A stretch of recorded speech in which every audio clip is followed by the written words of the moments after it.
So basically, my dad is extremely proud of his brand, and he won't forgive anyone who tarnishes it. I might not be able to support you on the day, he added with a smile, which only increased my pressure. What do you mean you won't help me? I felt like he was ready to abandon me without a second thought. As the day of the marriage meeting approached, I couldn't shake off my growing unease. Their future in-laws' house turned out to be a luxurious high-rise apartment. Which floor do they live on? I asked. The top floor, he replied casually. But to me, it was shocking enough to make me lose my balance. It wasn't surprising though. Later, I found out it was a super luxury apartment with a monthly rent of $7,000. The apartment boasted 4 bedrooms, a spacious living room, and a well-equipped kitchen. It was conveniently located just a 2-minute walk from the station, although the rent was steep. Feeling uneasy, I couldn't help but wonder aloud, I hope everything will be all right. To my surprise, he responded with a somewhat tense expression, I'm not sure. It seemed like his father's approval mattered more to him than his own girlfriend's feelings. Clinging to a sense of unease, I stepped into the elevator with him. Upon arriving at his place, we were greeted by his mother. From her demeanor and the luxurious attire she wore, it was evident that the Turners were a well-to-do family. My parents also run a business, so I recognized right away that everything she was wearing was high-end. I thought to myself. Despite her welcome, her tone was chilly, as if she had little interest in me. I was ushered into the living room, where his father awaited us. Jacob, is this the woman you wish to marry? He asked. Yes, this is Jessica. She's 2 years younger than me and works as ground crew at the airport, Jacob replied. As he finished the introduction, I nodded politely. Just as I was about to introduce myself, his father posed a question that left me puzzled. Jessica, how much did your entire outfit cost? I hesitated before answering. The coat is from The Gap, and the skirt is from Zara, so altogether, it's probably around $300. Upon hearing my response, his father let out a heavy sigh and proceeded to scold Jacob. Jacob, you've brought this poorly dressed woman here. Are you trying to bring shame to our family name? I was taken aback. Not only had his father insulted me by calling me poorly dressed, but Jacob, instead of defending me, was apologizing profusely. That's when I knew I couldn't go through with marrying him. That's enough. We're done here, declared his father, dismissing me completely. I'm the CEO of a luxury brand. I can't tolerate a woman with such cheap taste. Jacob stood there, stunned into silence. Our engagement was off, and we made our way home, walking silently side by side. Jacob began to complain. Didn't I tell you not to dress how you like? Because of you, I was humiliated in front of my parents. What? Why can't I choose my own clothes? Are you going to force me to wear only your dad's brand after we're married? I snapped back, angered by his lack of support and his father's attitude. Jacob's emotions started to bubble up too. Yes, exactly. If you wear his clothes, you'll impress everyone. Please, just listen to me for once. Your behavior is putting our marriage at risk, he pleaded. Then let's call off the wedding, I retorted sharply. Jacob stopped in his tracks, shocked by my firmness. With a tense expression, he stuttered, You're kidding, right? I responded firmly, I'm serious. Suddenly, all of his confidence vanished, and he began apologizing repeatedly, begging, please, anything but calling off the wedding. Seeing him plead like that made me wonder if I had been too harsh. So, for now, I decided to wait and watch. We agreed to revisit the marriage meeting in a week, but his father threatened to call off the engagement if things didn't go well. I found myself thinking along the same lines as Jacob. Hey, what about wearing this outfit for the meeting with my parents? I suggested, noticing how affected Jacob was after the first meeting. His biggest worry seemed to be not upsetting his father. It was clear that his father's approval meant more to him than our upcoming marriage. That's why he confidently proposed wearing the same brand of clothing as his father. I'll decide what to wear. If you're going to interfere, let's end things right here, I told him firmly, feeling my desire to marry him slowly fading. As a last resort, I decided to reach out to my dad. I spilled everything that had happened to him. Fast forward to the day of the second meeting. Jacob seemed anxious from the morning, while I remained calm. However, there was one noticeable difference: my outfit. All the clothes I wore were from Italy, something I had requested from my dad. He oversees a brand overseas, which is also sold in the US. Sensing the tension, my dad arranged for clothes to be delivered from his American branch. Since Jacob was at work when they arrived, he was unaware of the switch.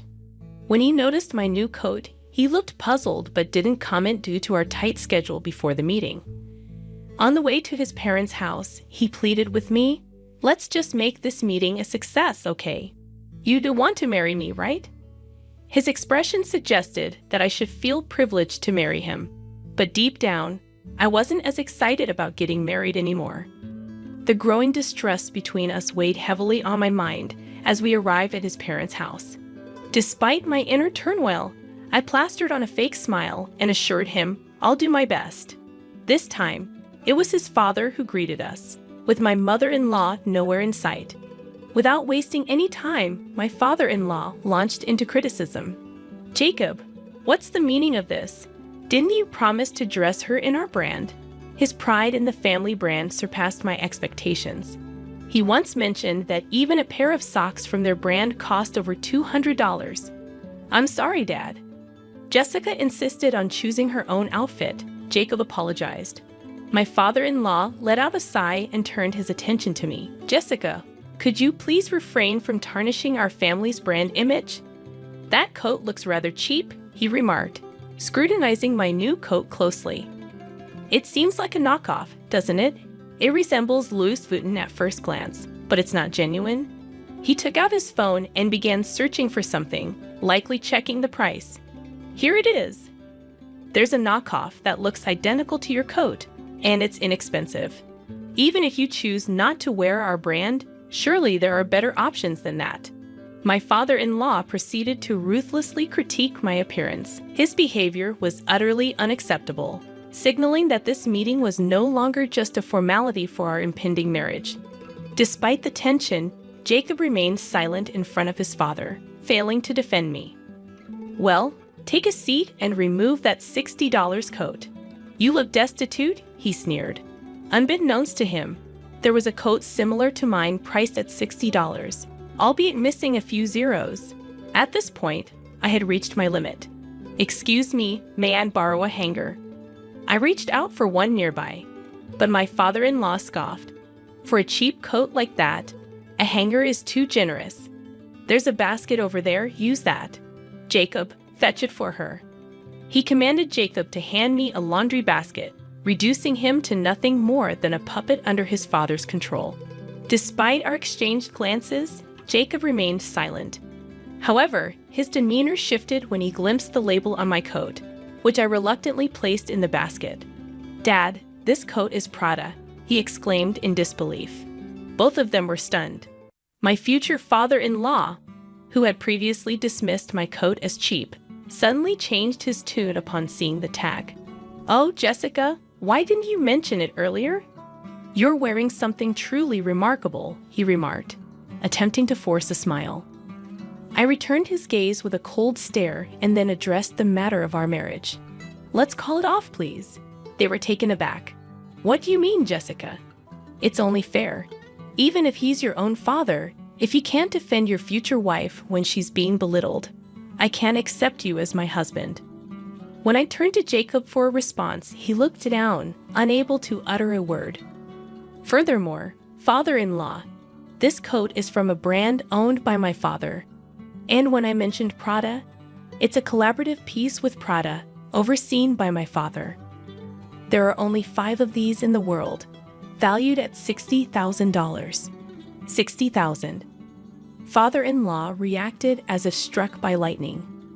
Later, I learned that the most expensive coat from his brand cost around $12,000. Although $12,000 might seem high-end to most people, it pales in comparison to mine. So it appears big brand CEOs judge people solely based on their appearance, huh? My father-in-law was speechless. Turning to both of them, I continued, "And Jacob, did you really think being the son of a CEO made you invincible?" Sure, you dress well and look good, but your character doesn't measure up. What? What are you saying? Jacob attempted to retort, but to me, his defensiveness seemed absurd. Can you even understand where I'm coming from? You left me to endure all the criticism alone and even pressured me to succeed the second time around. How would you feel if our positions were reversed? Well, I don't want to endure any more pain just to save face, I rebuked him sternly. His demeanor softened, and he simply said, I'm sorry. Then, addressing my father-in-law, Jacob added, of course, I approve of the marriage. I was wrong. Please, let's calm down. Despite his attempt to regain control, I was thoroughly repulsed by his behavior, still under the mistaken belief that he held the upper hand. Letting out a deep sigh, I startled my father-in-law, who looked at me anxiously. Are you familiar with the ultra-luxury Italian brand Ruby? Ah, yes, they're a renowned global brand. I know the CEO, my father-in-law responded. Well, my coat is from Ruby. It's a collaboration with Prada. I see, but the issue isn't. Actually, I'm the CEO's daughter, I interrupted. What? You're kidding. Both of them stared at me in disbelief, their mouths opening and closing without uttering a word. It was clear they were struggling to process the revelation. I intended to formally disclose this when we announced our engagement, but given the circumstances, it didn't seem appropriate. So, it appears I've been disrespecting the daughter of a more prestigious brand all this time. So, Dad, Jacob, enough with the charade. How did you not know this sooner? Because of you, we've made fools of ourselves. My father-in-law began to blame his son, feeling cornered. While it may have appeared as though he was merely deflecting blame, it evidently struck a nerve for both of them. I had no idea, all right? All I knew was that she worked as ground staff, my boyfriend admitted, his voice trembling with fear of his father. He seemed genuinely terrified. Suddenly, my father-in-law's demeanor towards me shifted. Ah, I apologize for my son's behavior. Let me prepare some tea for you, he said, forcing a smile that I found insincere. Do you always judge people based on superficial factors and change your attitude once you learn about their status? Can't you evaluate people beyond their appearances? I confronted him, my tone firm as I had resigned myself to the fact that our marriage was no longer an option. When I informed my father about the situation, he mentioned that he's contemplating acquiring your company. What? He's planning to buy my company? Yes, he believes that someone who judges others solely by their fashion brand isn't fit to lead a major company. Fashion brands shouldn't be used to flaunt status. Therefore, the wearer, my father-in-law, began to sweat visibly, starting to grasp the seriousness of the situation. While he may flaunt his status as the president of a major brand now, being acquired would be a different story. Dad, if we're acquired now, we're in trouble, right? We don't have the resources to resist, do we? Jacob asked his father, his disappointment evident in his voice. It seemed he had some understanding of the company's financial situation. I later discovered that my father-in-law's company was barely scraping by, always teetering on the brink of financial ruin. Any significant setback could easily push them into the red, and it seemed that setback had arrived in the form of a potential acquisition. My father always follows through on his promises, and he raised me to do the same. So, as I mentioned before, there will be no wedding. Jessica, I'm so sorry, Jacob said, tears welling up in his eyes. I barely spared him a glance. It was hard to reconcile the once cool image of him with the pathetic sight before me. And then there was my father-in-law. Jessica, I beg you, please reconsider the acquisition, he pleaded. While I didn't hold the final decision, it was surreal to see my father-in-law groveling to me, the same person he had looked down on just moments earlier. His misplaced pride disgusted me, and I simply replied, "That's for my father to decide." With all hope seemingly lost, my father-in-law paled and sank to his knees. Ignoring the two despairing men, I left my father-in-law's house. Following that day, I lost touch with Jacob. When I briefed my father, he disclosed that the acquisition process was already in motion. My father, typically gentle and fair-minded, underwent a transformation upon learning of my distress. He had long eyed the opportunity to acquire my ex-father-in-law's company, buying his time for the right moment.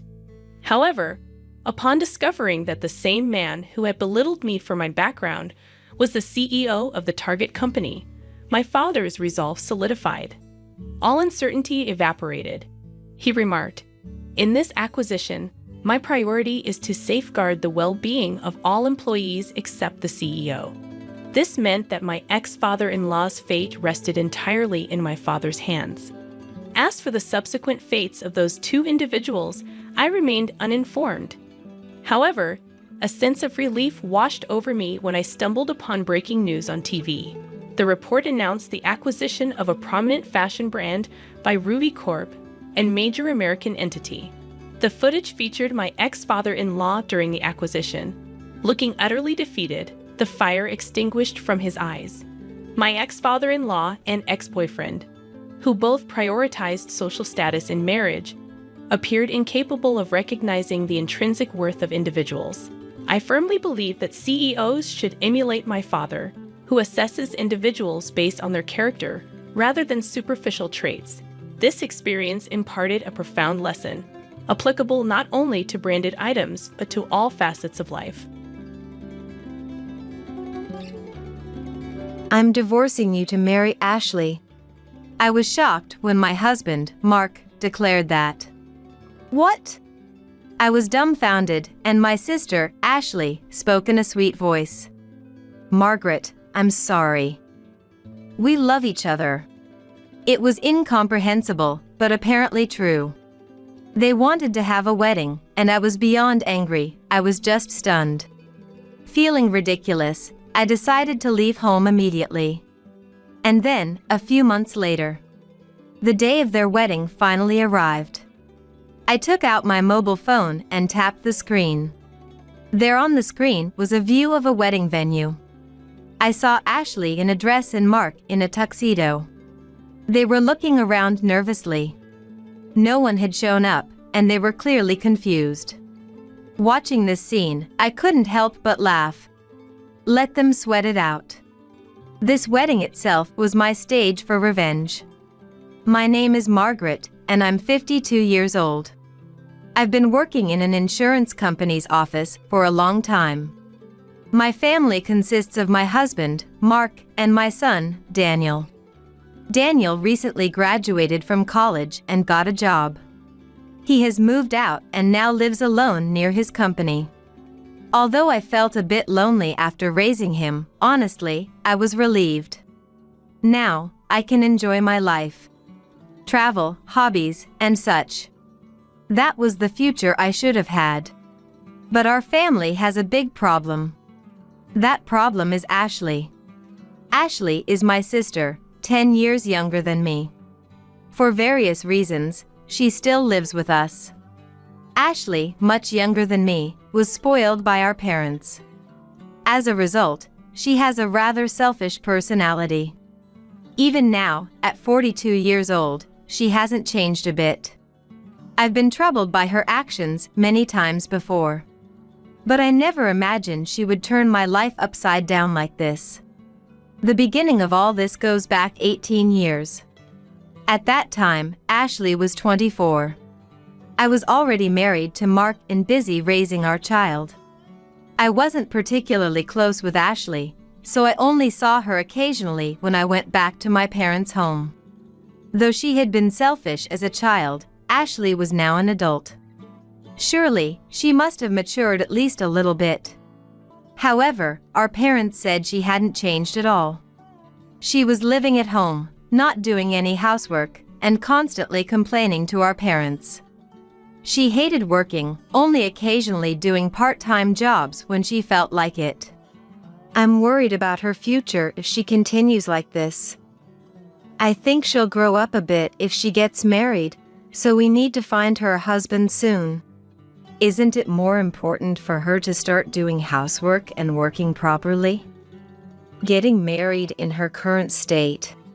Conversations like this between my mom and me were common. I thought my mom's words were just complaints, but she actually found Ashley a husband. His name was Thomas. He worked for a big company and was the same age as her. He was kind and perfect as a marriage partner. Our parents strongly encouraged Ashley to marry him. As a result, she really did get married. She should have matured after starting her own family. But our parents' hopes were completely shattered. Ashley called me every day with complaints. Listen, Margaret, it was my birthday the other day, right? But Thomas only said happy birthday in the morning. Can you believe that? As usual, I responded lightly to Ashley, who was indignant. So, what about it? It was too late. If he doesn't congratulate me the moment the date changes, it doesn't count. And the necklace he got me was from a brand I don't even like. Can you believe it? That's just being selfish. Ignoring my scolding, she raised her voice even more. No, it's not. It's only natural that my wishes should be fulfilled. Here we go again, I thought, and sighed quietly to myself. This kind of petty complaint about Thomas was Ashley's daily routine. At first, she had called our parents, but her complaints were so frequent that even they got fed up. They started making excuses not to answer her calls, so she began contacting me instead. She thinks the world revolves around her. If things don't go her way, she does nothing but complain and grumble. At first, I listened, but gradually, I started responding half-heartedly. If I kept taking her seriously, I'd wear myself out. Apparently, it wasn't just me and our parents who felt that way. Thomas was exhausted too.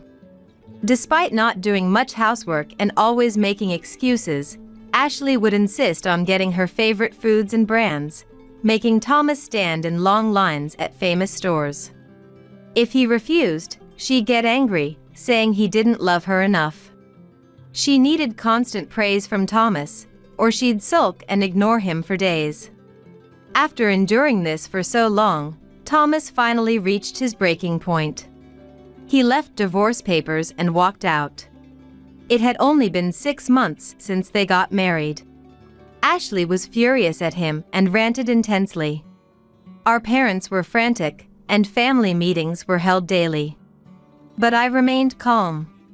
This outcome was inevitable. Ashley decided to leave the apartment she shared with Thomas and move back to our parents' house. Back to the old life, I thought. Then, suddenly, tragedy struck. Our parents died in a car accident. They had gone out shopping when they were hit by another car and never came back. Ashley and I were in deep shock. But there was no time to grieve. While still in a daze, we had to handle the funeral and other arrangements. What's this? From a shelf in our parents' house, we found a stack of envelopes. Opening them, we discovered they were debt collection notices. The amount was substantial. I had no idea they had this much debt. What did they spend it on? Upon closer inspection, I saw that several credit cards were maxed out. And there were multiple cards. That's when I remembered our parents' words. They had given Ashley a few cards because she shopped a lot. Ashley, what's the meaning of this? I immediately confronted her, yelling. What? What are you talking about? Don't play dumb. What did you spend this money on? When I shoved the notices in her face, she laughed. Clothes, bags, good food, and trips. You can't live without fun, you know. What? Her response was absurd. The cards were in our dad's name, so he must have been paying while he was alive, but there was still a lot left to pay off. I felt dizzy with fear. It's okay, Margaret. You can pay it off, Ashley said cheerfully. No way. Why should I pay for it? Because I don't like working. Come on, Margaret, please. Don't be ridiculous. Why should I pay off her debts? I was trembling with anger, clenching my fists. But somehow, the debt had to be repaid. Ashley seemed unwilling to pay, so I desperately thought about what to do. In the end, I concluded that we had to sell our parents' house. Though not new, the house was in a prime location. We might be able to cover the debt if we sold it. So, we proceeded with the sale, and it fetched a good price. I felt relieved. But only for a moment. Hey, where am I supposed to live? I was planning to move back to our parents' house, but now it's sold. Glancing at Ashley, who was loudly complaining, I said coldly, Go wherever you want. Then maybe I'll live at your place, Margaret. What? She said something outrageous again. I don't have anywhere else to go. It's not like I have a choice. Was she trying to be sweet? I glared at Ashley, who wore a sly smile.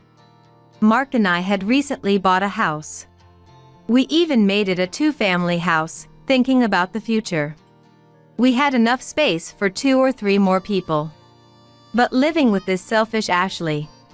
Just as I was about to refuse, I remembered Mom's words.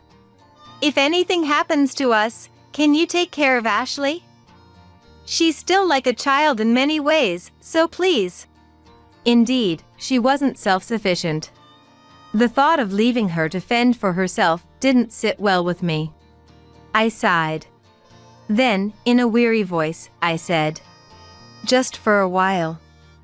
Once you find a job and can rent a place of your own, you have to move out.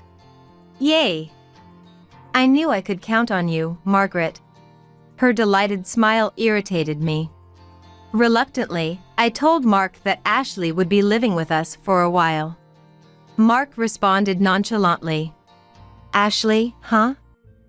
It's sad to be left without a place to go right after a divorce. She can stay with us as long as she needs. No way. You don't know Ashley at all. I had told him about Ashley's selfishness, but without having a sister, Mark couldn't imagine it. He probably thought her whims were cute. I feared that my life would be turned upside down by Ashley. That fear proved correct. Hey, are we having fish fry for dinner again? I'm so tired of it. Ashley complained while eating the dinner I made. Again? It was about a week ago. If you're tired of it, cook for yourself. I can't cook. Then don't complain. Ashley laughed. It's not a complaint, just an opinion. She's been like this ever since she started living with us. She doesn't help with housework, nor does she seem to be looking for a job. She only helps out at a friend's pub twice a week and has no intention of getting a full-time job. Though I appreciated her playing with my young son, Daniel. I couldn't be thankful. Once, she let Daniel get burned by the fireplace when she got distracted by TV. Another time, she ignored Daniel at a shopping center and he got lost. I was growing increasingly frustrated. Hey, Mark. About Ashley, she still hasn't found a job, doesn't help with housework, and can't even take care of Daniel properly. I want her to leave. I seized the chance to complain to Mark while she was out. But his response was as laid back as ever. Come on, Ashley is just leaning on you because you're her big sister. Can't you be more understanding? She's polite and kind when she's with me. And some people just aren't good at housework. Maybe you're the one to blame for going back to work full-time so soon after giving birth, leaving no time to take care of Daniel. You're pushing that responsibility onto Ashley. What are you talking about? I went back to work full-time because of the mortgage and Daniel's education expenses. Mark gave me a cold look as I quickly responded. You're saying it's because my salary is low, right? I didn't say that. It was the same old story. Mark often defended Ashley. She never showed her true colors in front of men, but every conversation led to Mark criticizing my job. He didn't seem to like that I worked full-time. He wanted me to quit my job and stay at home. Our discussions always ended on a sour note. Then one day, an incident occurred. Hey, Mom. My video game is missing. What? Daniel, now in elementary school, spoke to me with tears in his eyes. It was the game I had bought him for his last birthday. I couldn't believe it was already lost. We searched the house, but couldn't find it anywhere. This is strange. What's going on? I couldn't believe it, but I looked in the trash can and was shocked. There, discarded, was a receipt. It was from a thrift store and listed the game I had bought for Daniel. Purchase amount, $50. What is this? Someone had sold the game. There was only one person in the house who would do such a thing. Ashley, you sold Daniel's game, didn't you? Ah. You caught me already? I thought she would pretend not to know, but Ashley admitted it right away. Sorry, I ran out of money this month. But isn't that game popular now? I'm glad it sold for a good price. Thanks a lot. Hearing this, Daniel started crying. I couldn't take it anymore. How could you? Selling a child's belongings without permission is unbelievable. I can't live with someone who does that. Get out now. I shouted in anger. Ashley immediately started whining. You don't have to be so mad. Kicking me out is too harsh. There's no one else I can rely on since Mom and Dad are gone. Tears started flowing from her eyes. Stop it. I didn't care if Ashley ended up on the street. But when she mentioned our parents, I lost my resolve. Mom's words, "If anything happens, take care of Ashley," echoed in my mind. After much hesitation, I reluctantly forgave Ashley. We'd have to buy the game back. Feeling exasperated, I told her, Don't ever sell our family's things without permission again. If you do, I won't forgive you. Okay. She seemed unfazed. It was doubtful whether she felt any remorse. This pattern continued for 18 years. There were many conflicts during that time, but Ashley's tears and Mark's defense of her kept things as they were. Meanwhile, Daniel grew up. He graduated from high school and college, got a job, and moved out, but Ashley was still living with us. I was 52, and Ashley was 42. One day, when I came home from work and walked into the living room, I saw Ashley sitting up straight, which was unusual. Next to her was Mark, looking serious. Margaret, come here. We need to talk. Feeling suspicious, I sat down facing Mark and Ashley. Now that Daniel has started his job, I think it's a good time. A good time for what? I couldn't grasp what he was trying to say. What on earth was Mark getting at? Ashley had a sly smile on her face. Mark cleared his throat and declared firmly, I'm divorcing you to marry Ashley. What? The situation was too absurd for me to comprehend. Margaret, I'm sorry. We love each other. Love each other? Are you joking? It's no joke.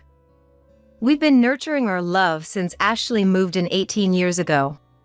I was so shocked I thought my eyes would pop out. I couldn't understand what they were saying. Mark blushed and continued. Living together, I realized how charming Ashley is.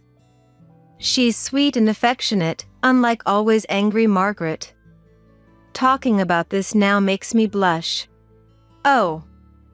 Mark. You're embarrassing me. They looked at each other lovingly. What was I witnessing? But I feel relieved now. I've been wanting to tell you, Margaret. Of course, we're going to have a wedding. You'll bless us, right? It's your sister's happiness. Are you out of your mind? This is insane.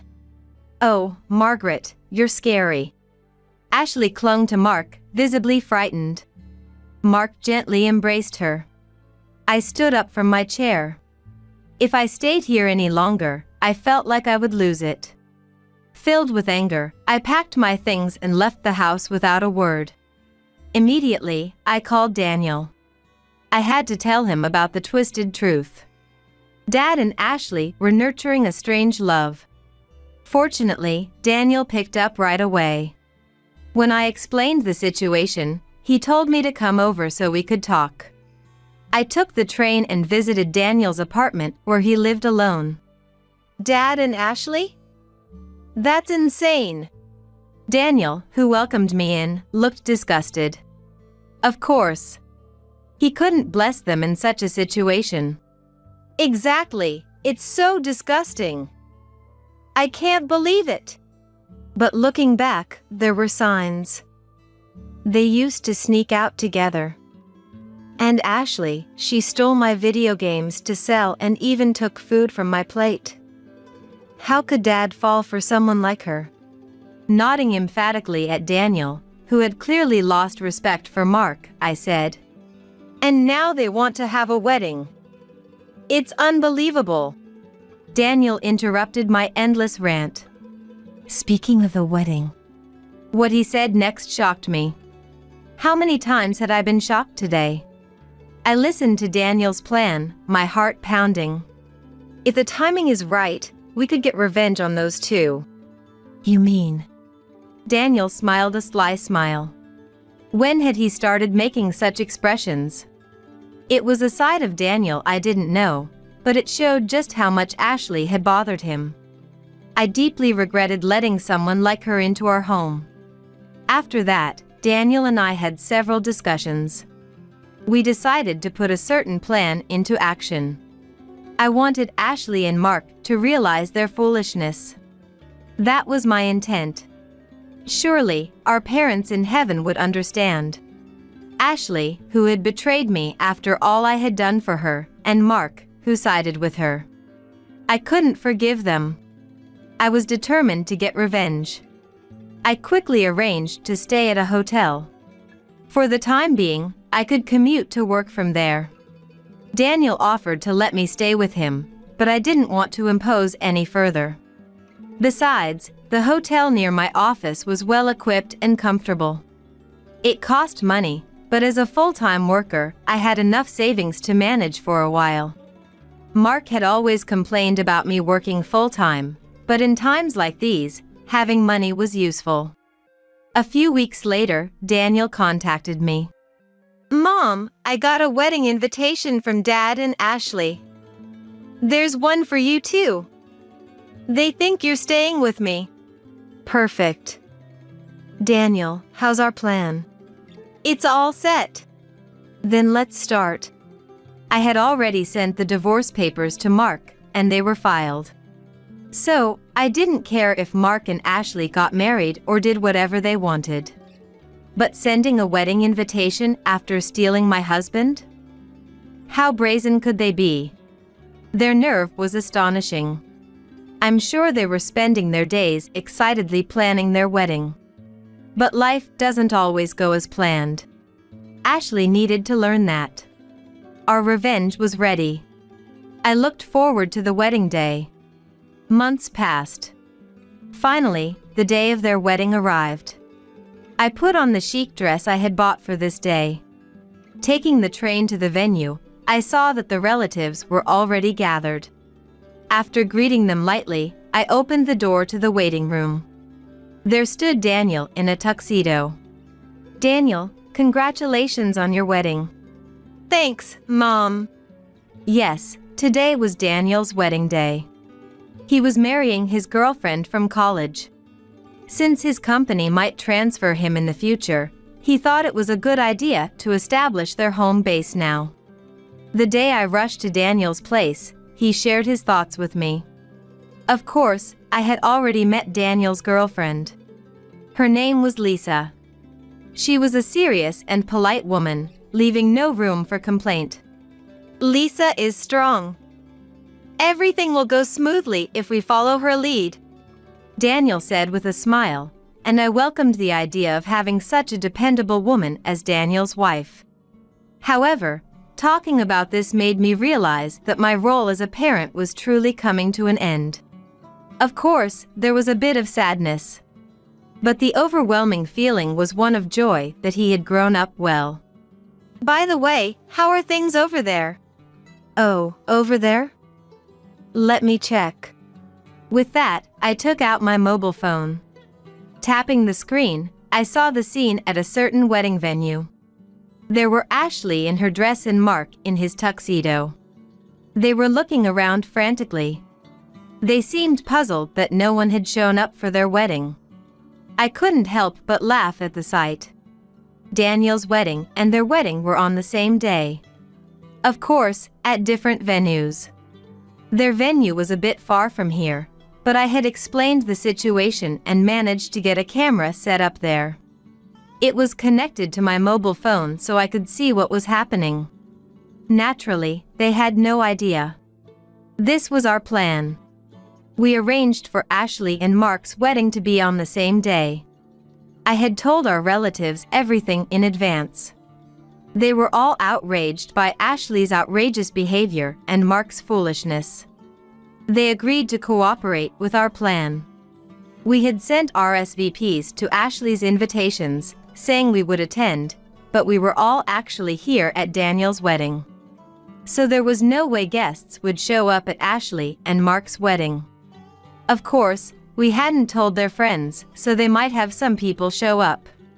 But it turned out that no one did. It must have been because of Ashley and Mark's bad behavior. They didn't have any friends left to invite to their wedding. How about showing me? Daniel peeked at my phone screen. He laughed out loud, just like I did. I turned up the volume to hear what was being said. Mark, no one's here. What's going on? Did you forget to send out the invitations? Of course not. You checked them too, remember? Maybe I wrote the wrong venue on the invitations. Mark was panicking, and Ashley yelled at him. Stop joking. I'm the bride today. I'm supposed to be the most beautiful one here, and no one gets to see me? This is unacceptable. Ashley, in her gaudy dress, was furious. The scene was so absurd that it felt like a comedy. Honestly, who would want to celebrate a wedding for such selfish people? Right, they deserve this punishment. We nodded in agreement. Then, Daniel's wedding began. Lisa, the bride, looked stunning, far more beautiful than Ashley in her dress. And Daniel, who had decided to take on the responsibilities of family life. I was deeply moved by his determined expression, realizing that he was no longer a child. The food was delicious, and the conversations with relatives were lively. I enjoyed the wonderful wedding, forgetting about Ashley and Mark. As the wedding neared its end, it was time to see the guests off. We handed out gifts and took photos with each person. The atmosphere was warm and cheerful. Suddenly, there was a commotion in the lobby. When I looked to see what was happening, I saw a shocking sight. Ashley and Mark had barged in. Both were sweaty and out of breath, and Ashley's dress was dirty, as if she had fallen somewhere. How did they find us? So, this is where you are. Mark's voice startled the relatives. They were briefly confused, but quickly began ignoring Mark and Ashley as if nothing had happened. Just as I had instructed them. I had told everyone beforehand to completely ignore Ashley and Mark if they ever tried to get involved again.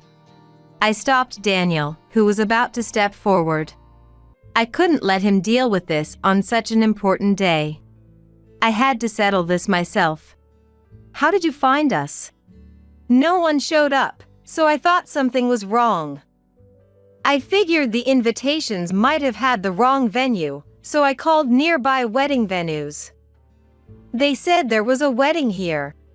Mark was red-faced with anger. Ashley glared at me. But her ridiculous appearance made it hard to take her seriously.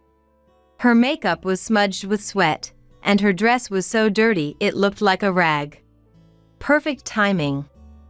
Since everyone is here, we'll just hold our wedding here. What? What are you talking about? Ashley, saying something outrageous, brushed past me and walked towards Daniel and the others. She fixed her eyes on Lisa. Move aside. I'm the main attraction today. With that, Ashley charged at Lisa. What are you doing? Get away, Lisa! The moment I shouted, a tremendous noise echoed around. Ashley was on the floor of the lobby. When I looked at Lisa, she was calmly looking down at Ashley. I've practiced judo since I was a child. Lisa had thrown Ashley with a one-arm shoulder throw. When Daniel said, "Lisa is strong," he meant it in more ways than one. While I was thoroughly impressed, Mark rushed to the fallen Ashley. Ashley! Ashley! Get up! Hey, what did you do? That's what I should be asking you, Dad. Daniel defended Lisa and shouted loudly. Mom and I have put up with Ashley for a long time. And now, you're suddenly divorcing Mom and marrying her? I've been disappointed in your poor judgment for a long time. Daniel spat these words at Mark, who shouted back in frustration. How dare you speak to your parent like that? I stepped in between them. Have you had enough? Take Ashley and leave. What did you say? If people like you are at Daniel's wedding, it's a nuisance. Don't ever get involved with us again. Mark fell silent. Then Ashley, who had just woken up, muttered, I'm the star here. Everyone look at me. As she tried to stand up, Lisa spoke with a laugh.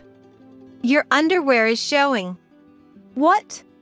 Perhaps from the one-arm shoulder throw, Ashley's dress had torn, and her underwear was completely visible. Even Ashley couldn't bear this. Don't look at me. Let's go home, Mark. Hurry. Yeah. Ashley was carried out by Mark. First she says to look at her, then not to. Make up your mind. Lisa and Daniel laughed at my words. For now, the storm had passed. Ashley and Mark had been humiliated in front of everyone. Hopefully, this would teach them a lesson and make them better people. But their misfortune didn't end there. Mark's company went through a downturn and started laying off employees. He received some severance pay, but it was mostly consumed by the debt accumulated from Ashley's spending. During the 18 years they lived with us, Ashley had secretly taken money from him. Considering she had even sold Daniel's video games, she must have been desperate for money, but I never imagined she had piled up such debt again. Mark urgently looked for a new job. However, being over 50 with no particular skills, it was tough. Days passed without any job offers, and money kept flowing out. Originally, they planned to use the severance pay to finish paying off their mortgage, but that was no longer possible, so they had to sell their house. They ended up living in a motel. Now, Mark was working a part-time job. Ashley had lost her job when the pub she worked at closed. Having never worked properly before, Ashley was unlikely to start now. She would continue to live by leeching off others. And her target had become Mark. Once, while walking around town, I saw them. Ashley and Mark were scavenging discarded food behind a supermarket. They looked emaciated from not eating properly. I want steak. Do something, Mark. I'm sorry, but all I can get is this. Mark handed over expired bread from the discard cart. I'm fed up with this life. Ashley cried out. But she couldn't leave Mark, who was supporting her. At this point, they would fall into ruin together. Watching this, I felt a pang of pity and walked away. It was a cruel ending, but inevitable. There was nothing more I could do than to stay away from them. As for me, my years of service were recognized, and I was promoted to manager. I left the hotel and rented a spacious apartment. With this space, Daniel and his family could visit without feeling cramped. Later, Daniel and Lisa had a baby girl. Visiting my granddaughter has become my recent joy. That one-arm shoulder throw was impressive, Lisa. Lisa blushed and smiled. Margaret, please forget about it. It's embarrassing. But this little one has your blood, so she'll be strong too. She has a big appetite, he said happily while playing with the baby.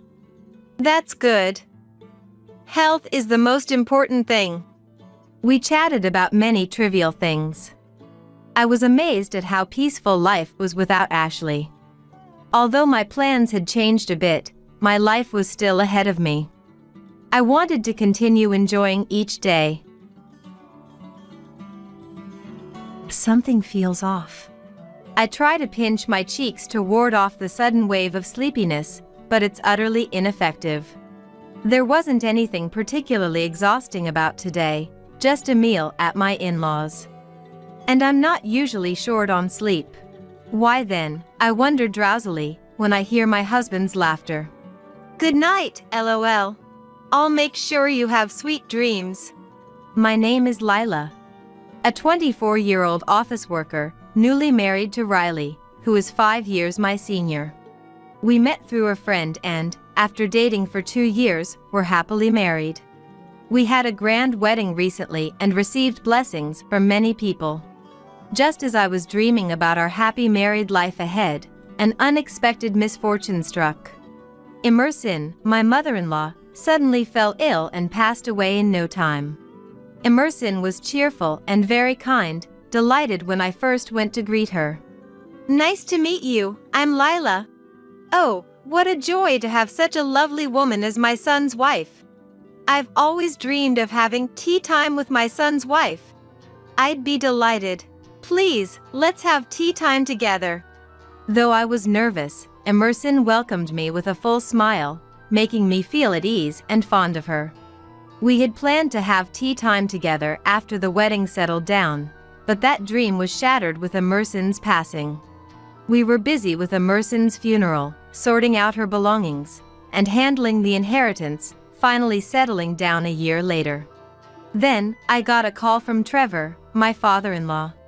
Layla, how about a meal at our house next weekend night? I'm thinking of ordering takeout. Yes, of course. Thank you. So, I was invited to dine with Trevor next weekend night, along with Riley. Trevor ordered Singaporean cuisine, which he loves, and we enjoyed the feast. The three of us gathered around the dining table. It was my first time trying Singaporean cuisine, and everything was delicious. Except, the soup tasted oddly. Curious, I asked my husband. Hey Riley, doesn't this soup taste a bit strange? That's just how this dish is. You're not used to Singaporean cuisine, haha. Though Riley laughed it off, I couldn't stomach the soup, so I avoided it and ate the other dishes. Then, I felt Trevor's sharp gaze. Lila, I went through the trouble of ordering this, so make sure you drink the soup. Startled by Trevor's outburst, I hurriedly gulped down the soup. It still tasted weird. The strange taste spread throughout my mouth, and I tried to cleanse my palate with water and other dishes. Gradually, my vision blurred, and I found myself slumping over the table. What's happening? I'm incredibly sleepy. This isn't good, I'll really fall asleep. I need to stay awake. As my consciousness faded, I could hear Riley's laughter. It seems to have worked. Dad, is that thing ready? Of course, it's all set. It's in the dresser drawer in the bedroom. The new ones are amazing, only 0.01 millimeters thick. We didn't have those when I was young. Realizing Riley and Trevor were discussing contraceptives, I felt a sense of danger but then lost consciousness completely. When I woke up, I was in a hospital bed. What happened? I murmured groggily. Oh, thank goodness. You're awake. Looking towards the voice, there was our neighbor, Luella. Luella immediately called the doctor, who explained that I had been given a large dose of sleeping pills. Sleeping pills! So that's why the soup tasted so odd. Then, I learned from Luella. Your dad and husband ran off in the car, so I accompanied you in the ambulance. I'm so glad you woke up safely. Really? Thank you so much. I'm sorry for the trouble. But, what do you mean Dad and my husband fled in a car? Actually, Luella found out that the fire alarm was ringing at my in-laws' house and it wouldn't stop, so she decided to check on them. When she rang the doorbell, Trevor came out. Yes. What's going on, ringing the fire alarm like this? It's been going off for so long. Haven't you found the source yet? This is serious. I'm coming in. Please, it's okay. Don't come into the house. What are you talking about? We're supposed to help each other out in times of need. Luella said that, barging into the house, and found me lying listlessly in the living room. Oh my! You've collapsed from inhaling smoke. This is terrible. I need to call an ambulance right away. No, this is different. Trevor and my husband tried to deny it hastily, but Luella was convinced I had collapsed from smoke inhalation and called for emergency and fire services on the spot. Lila is just sleeping. That's right. My wife is just tired and sleeping. There's nothing to worry about. Despite their desperate explanations, Luella objected. It's strange that she won't wake up with such a loud noise going on. I'm worried. I wonder if the ambulance will arrive soon. Luella was frantic. Before we knew it, people had started gathering. Riley and Trevor began to sweat profusely. Soon after, Riley and Trevor hurriedly jumped into a car and fled, leaving me behind. That's why Luella ended up accompanying me in the ambulance. Such a thing. Thank you so much. I expressed my gratitude to Luella. Then, when I told the doctor about the conversation I heard between Riley and Trevor before losing consciousness, he grimaced and made a call, and I was informed that Riley and Trevor were also admitted to the same hospital. Riley and Dad are hospitalized. Why? Apparently, after fleeing the house in the car, Riley and Trevor were driving frantically to get as far away as possible. As a result, the car Riley was driving crashed into the wall of a mansion, causing an accident. Both were brought to this hospital by ambulance, severely injured with broken bones, but their lives were not in danger. Hearing the reason for their admission, I was overwhelmed with anger, disgust, and various other emotions. They got what they deserved. I'll never forgive them. I decided to hire a lawyer and sue over this incident. Then, sleeping pills were detected in the soup bowl I had finished, and Riley and Trevor were arrested for assault. The news even reported on the incident. Later, during the police investigation, they were rearrested for attempted rape. Trevor was stressed from being busy with Emerson's funeral and other matters, becoming frustrated. He was planning to visit a nightclub, but when Riley found out, he made a proposition to Trevor. Dad, if you're that frustrated, I can lend you Lila. But in return, give me Mom's kimonos. Really?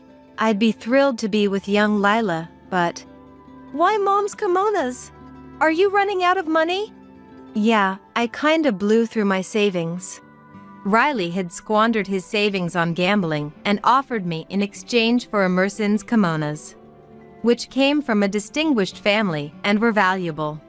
Riley knew this and proposed the trade to Trevor. Lila doesn't know I'm hooked on gambling. I've used quite a bit from our joint savings account, so I want to cover it up before she finds out. I see. But I can't imagine Lila agreeing to be with me. That's okay. I have a good idea. You still have some of Mom's sleeping pills, right? Emerson had been prescribed sleeping pills for her insomnia before she passed away. With those sleeping pills remaining, Riley and Trevor concocted their plan. They decided to dissolve powdered sleeping pills in the soup and proceed after I had fallen asleep. Perfect plan, right? This way I get money, and Dad's frustration is relieved. It's all good. Right. Let's invite Lila over for a dinner party next weekend. However, their scheme was abruptly foiled by the ringing of the fire alarm, leading to the foolish outcome of causing an accident in their haste to flee in the car. It turns out Riley and Trevor are hospitalized in the same room. Damn it! How did it come to this? It was supposed to be a perfect plan. If only the fire alarm hadn't gone off. In the end, we couldn't do anything with Lila and ended up getting seriously injured. What a mess. Damn it! As they openly wept and voiced their grievances, a nurse visiting their room informed them with displeasure. I had demanded compensation through a lawyer in the divorce proceedings, but both of them flatly refused to pay any settlement for the divorce. To demand compensation from me, her husband, in a divorce trial. Nothing actually happened, so it should be fine. That's right! In the end, all we did was give Lila sleeping pills and nothing else. Both their reasoning left me and my lawyer utterly dumbfounded. Even when told that administering sleeping pills without consent is unacceptable, they wouldn't listen at all. Moreover, "Hey! Lila! Tell the police not to sue me and Dad. If the victim asks for a non-prosecution, the police won't sue, right?" They had the audacity to command. How low could they possibly be? I continued to ignore them, but they persistently demanded not to sue and to ask for a lighter sentence. However, their demands suddenly stopped at one point. After giving orders every day, it was strange for them to suddenly cease. Curious, I decided to investigate. It turns out they had encountered a serious problem. The owner of the mansion whose wall was destroyed when Riley and Trevor crashed into it was furious and had demanded they pay for the repairs. The damage was extensive, so the cost of repairs was significant. Moreover, my husband had lied, saying, "We were rushing to the hospital because Dad was suffering from an illness, and that led to the driving mistake." However, the incident was reported in the news. Upon learning the truth, the mansion owner became even more enraged and insisted on receiving both the repair costs and compensation from the divorce trial. As a result, Riley and Trevor seemed to have bigger problems than just dealing with me. "It wasn't on purpose. Please forgive us. We beg you." Riley and Trevor were pleading, but the mansion owner was unforgiving. They were told they must pay no matter what. Since the mansion owner hired a lawyer, Riley and Trevor also had to hire one to handle the situation.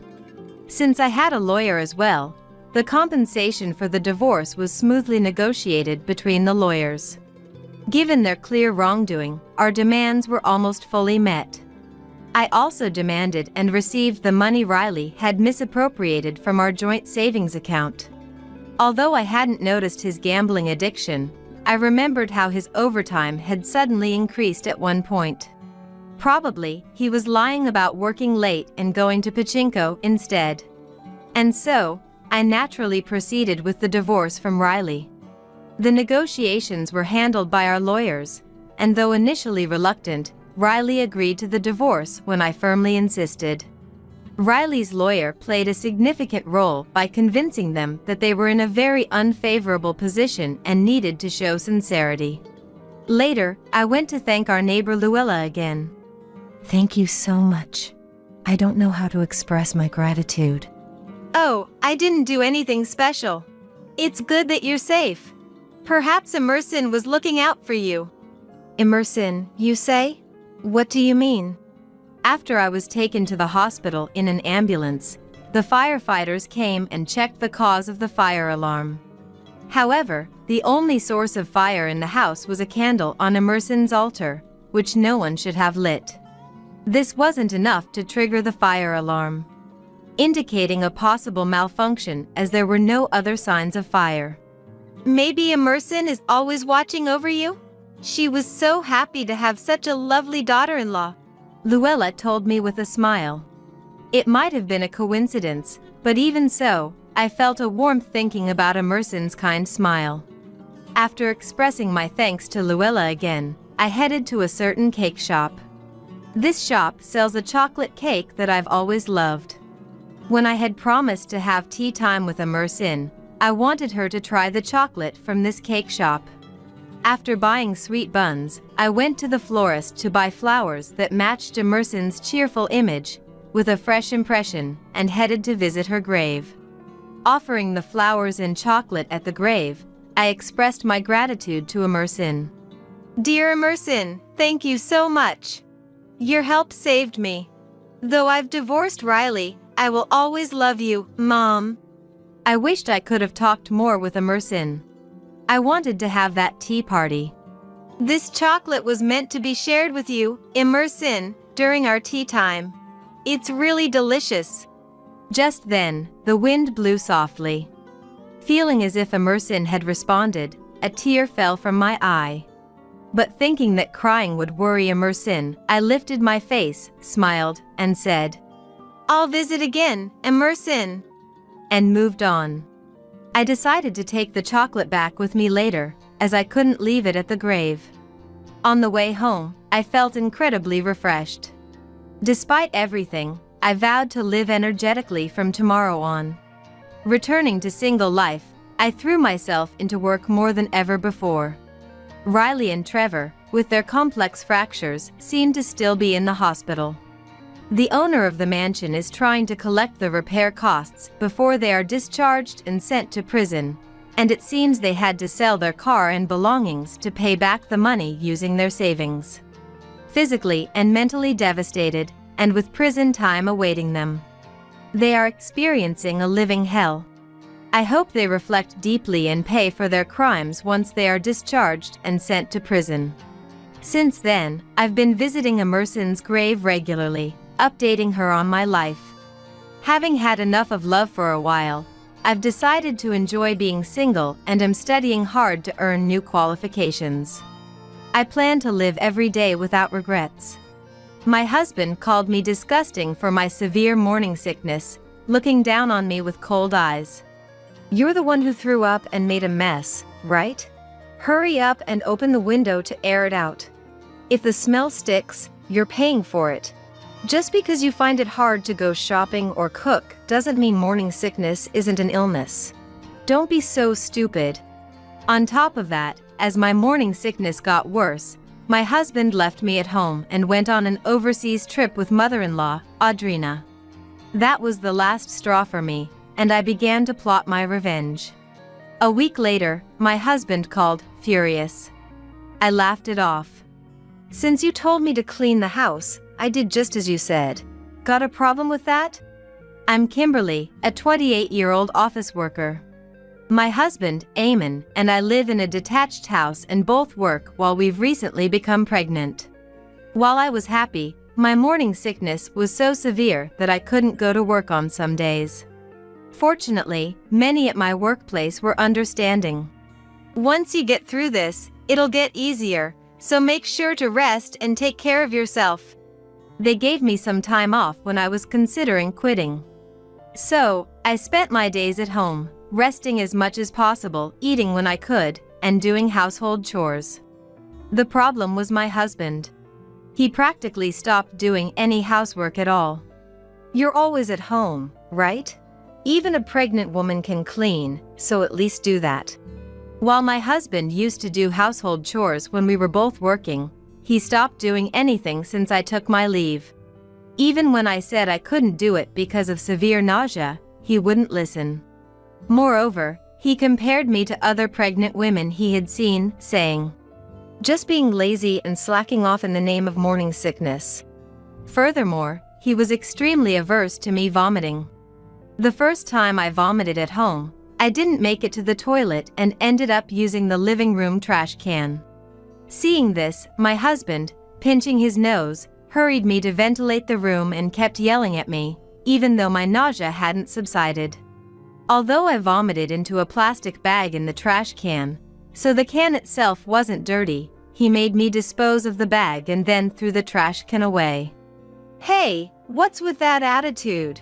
Why are you telling me to open a window when I'm vomiting? You could open it yourself. And I properly sealed the double bag before throwing it away, so why throw out the trash can in front of me as if to make a point? Disgusting, smelly, don't talk. Even if it's in a plastic bag, droplets might have gotten on the trash can. After that, no matter what I said, don't talk because it's smelly, he wouldn't even listen. I started to consider divorce. Maybe once my morning sickness settled down and I could go back to work, my husband would return to being the kind and helpful person he used to be. But could a husband who hurled such abuse at me while I was suffering return to how he was? Or was this his true nature? As I worried, my morning sickness only got worse. With nausea hitting me multiple times a day, I started carrying a plastic bag with me everywhere in the house to vomit without my husband seeing and dispose of it. However, one time, I didn't manage to dispose of it in time, and he saw me with the bag. Don't touch anything, all right?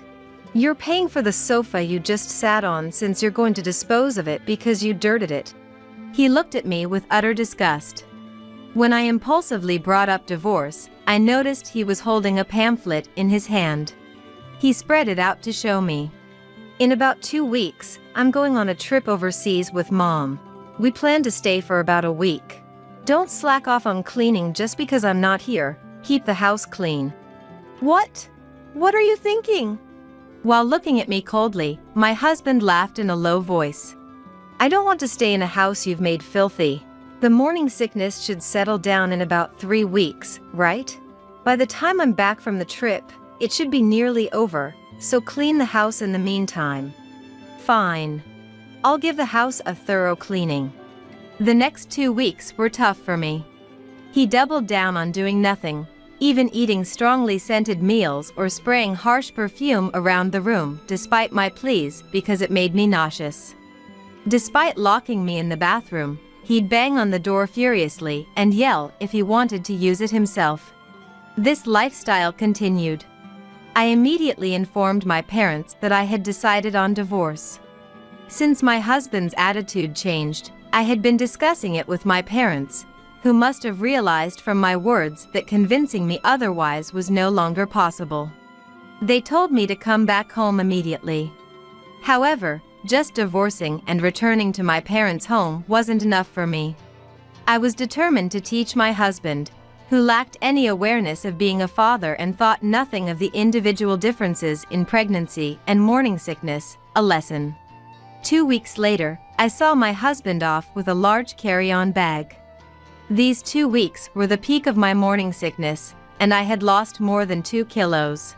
If it continued like this, I would end up hospitalized due to severe pregnancy sickness. Seeing me visibly thinner, my husband still called me dirty and, after repeatedly ordering me to clean the house, fled like he was escaping. I stayed at the entrance until he was out of sight, then took a deep breath and made a phone call. A week later, I was leisurely sitting in my parents' living room when calls from my husband kept coming in. Calls from my husband kept coming in one after another. After watching for a while, my parents started to panic, so I reluctantly answered. Don't mess with me. What the hell is this? Explain.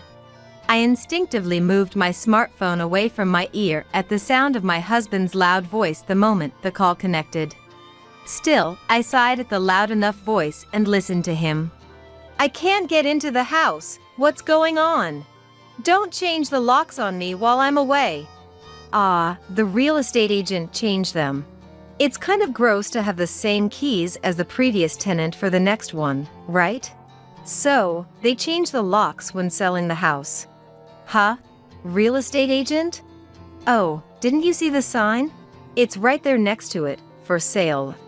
There was silence on the phone for a while before the angry voice came again. What are you doing on your own? Who gave you permission to sell it? Why are you selling it? You said the whole house smells. So, I cleaned the entire house, including that. And why would I need anyone's permission to sell my house? Your house. That's not right. That house belongs to your grandfather. It's a crime to sell it without being the title holder. That house was given to me, I remodeled it, and it's in my name. You can't just sell it if you're not the title holder. Indeed, the house we lived in belonged to my grandfather. However, after my grandfather passed away, I, still single, remodeled it into its current form, and after getting married, my husband moved in to live together. My husband was momentarily speechless knowing the title was in my name, but quickly changed his approach. That house is where I live too. You can't just kick out a resident like that. It's illegal to sell my stuff. Besides, it was our house since we lived there as a couple, so it's not just your house anymore. Unfortunately, that house was in my name before we got married. We never changed it to a joint title after marriage. Plus, I moved all the stuff out after, so your things are all safe. I did dispose of the sofa you said was smelly, though. My husband seemed panicked by the mention of moving out his belongings.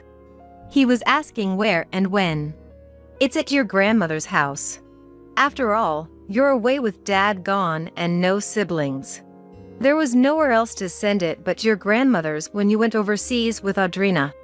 Hearing his belongings were at his kind grandmother's house seemed to calm my husband for a moment, but his voice quickly filled with anger again.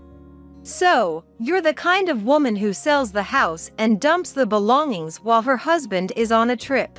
I'm divorcing you. I'll sue for compensation in the divorce court because of this. It's a relief you're the one bringing up divorce. I don't want you to come to the house anymore, and I'll be heading there with my lawyer soon. So, goodbye. I wonder if my husband truly believed he could win if he took it to court. I calmed my panicking parents while contacting a lawyer. A week later, when I went to what my husband calls his in-laws' house, Audrina slapped me before I even entered the door. I had expected it and deliberately received the slap. Because of you, the house is a mess. A woman who can't even do housework because of a little morning sickness is useless. Pay the compensation in the divorce court and let's divorce. As I was rubbing my stinging cheek, planning to retort to Audrina, she saw someone behind me and her face twisted. I thought you showed no remorse, but to strike immediately upon meeting is something else. Behind me was Carol, my husband's grandmother, looking furious. Hello. I'm really sorry for sending the belongings over so suddenly the other day. That's all right. If it hadn't been for that, I wouldn't have noticed at all.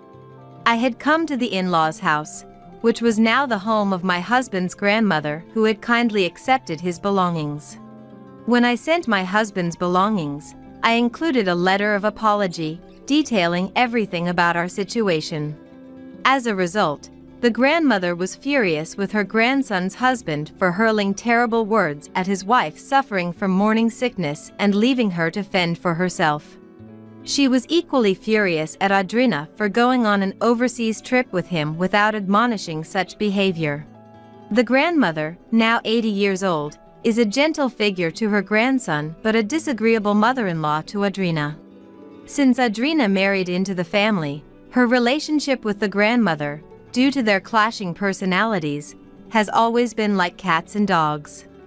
Sure enough, Audrina, upon suddenly facing the grandmother, twisted her face in obvious annoyance, which only fueled the grandmother's anger further. After briefly addressing the shouting match between the two, I entered the house. There, my husband stood, dumbfounded next to the grandmother and Audrina. It might have been shocking for my husband to see his kind grandmother and mother arguing so fiercely. However, wanting to discuss matters with my husband without Audrina's interference, I had informed the grandmother of my visit in advance. And we started the divorce negotiation with my lawyer before Audrina could return. The process didn't take much time and ended smoothly. The compensation amount my husband had prepared for the divorce court and its basis were systematically dismantled by my lawyer, leaving him speechless. After a thorough division of assets and agreeing not to approach me except when visiting our child after its birth, my husband readily agreed, and our marriage ended abruptly. As I was leaving the house, the grandmother and Audrina were still standing next to each other. I addressed them briefly before departing, but they seemed too heated in their argument to pay me any mind. Subsequently, I began receiving a barrage of complaint-like emails from my ex-husband. Apparently, he became annoyed with the grandmother coming to the in-laws' house and meddling. Imagining my former husband and Audrina, who had shouted at me so boldly, becoming meek in front of a petite grandmother, finally brought me to laughter. However, the nature of my ex-husband's emails soon shifted towards seeking reconciliation. Every day there's shouting. They both ask me what I think when they're fighting, dragging me into it, and it's annoying. It's a lifetime request. Please, let me stay at your place. I'll do household chores or anything. I won't do anything terrible again, and I'll never say it. I want to meet our coming child too. I love you. I want to remarry you. I responded mechanically. I will not reconcile. As for the child, you can meet if you pay child support. And left it at that. Eventually, the messages from my ex-husband ceased. Apparently, unable to bear the living conditions, he left Audrina and went somewhere. Not providing any support, Audrina, not yet of pensionable age, is scraping by on her savings. Audrina herself contacted me with this news. No one's helping me. Please, I want to stay at your place. I only went on the trip with my son because he invited me. I had no idea you were suffering so much from morning sickness. She claimed, lining up convenient excuses over the phone, but when I threatened to report her to the police, the calls stopped. Apparently, the grandmother also refused to help, and Audrina, limited by her savings, began working part-time. Thus, she no longer had the energy to call or email me. However, the altercation between the grandmother and Audrina that day is well known throughout the neighborhood, and they saw me deliberately receiving Audrina's slap. Consequently, the neighbors have distanced themselves from Audrina, leaving her to live uncomfortably in her home. Seemingly unable to afford renting a new apartment, she spends her days diminishing in stature. Yet, living alone in a rent-free house should be manageable on a part-time income. My morning sickness has finally subsided, and I no longer vomit.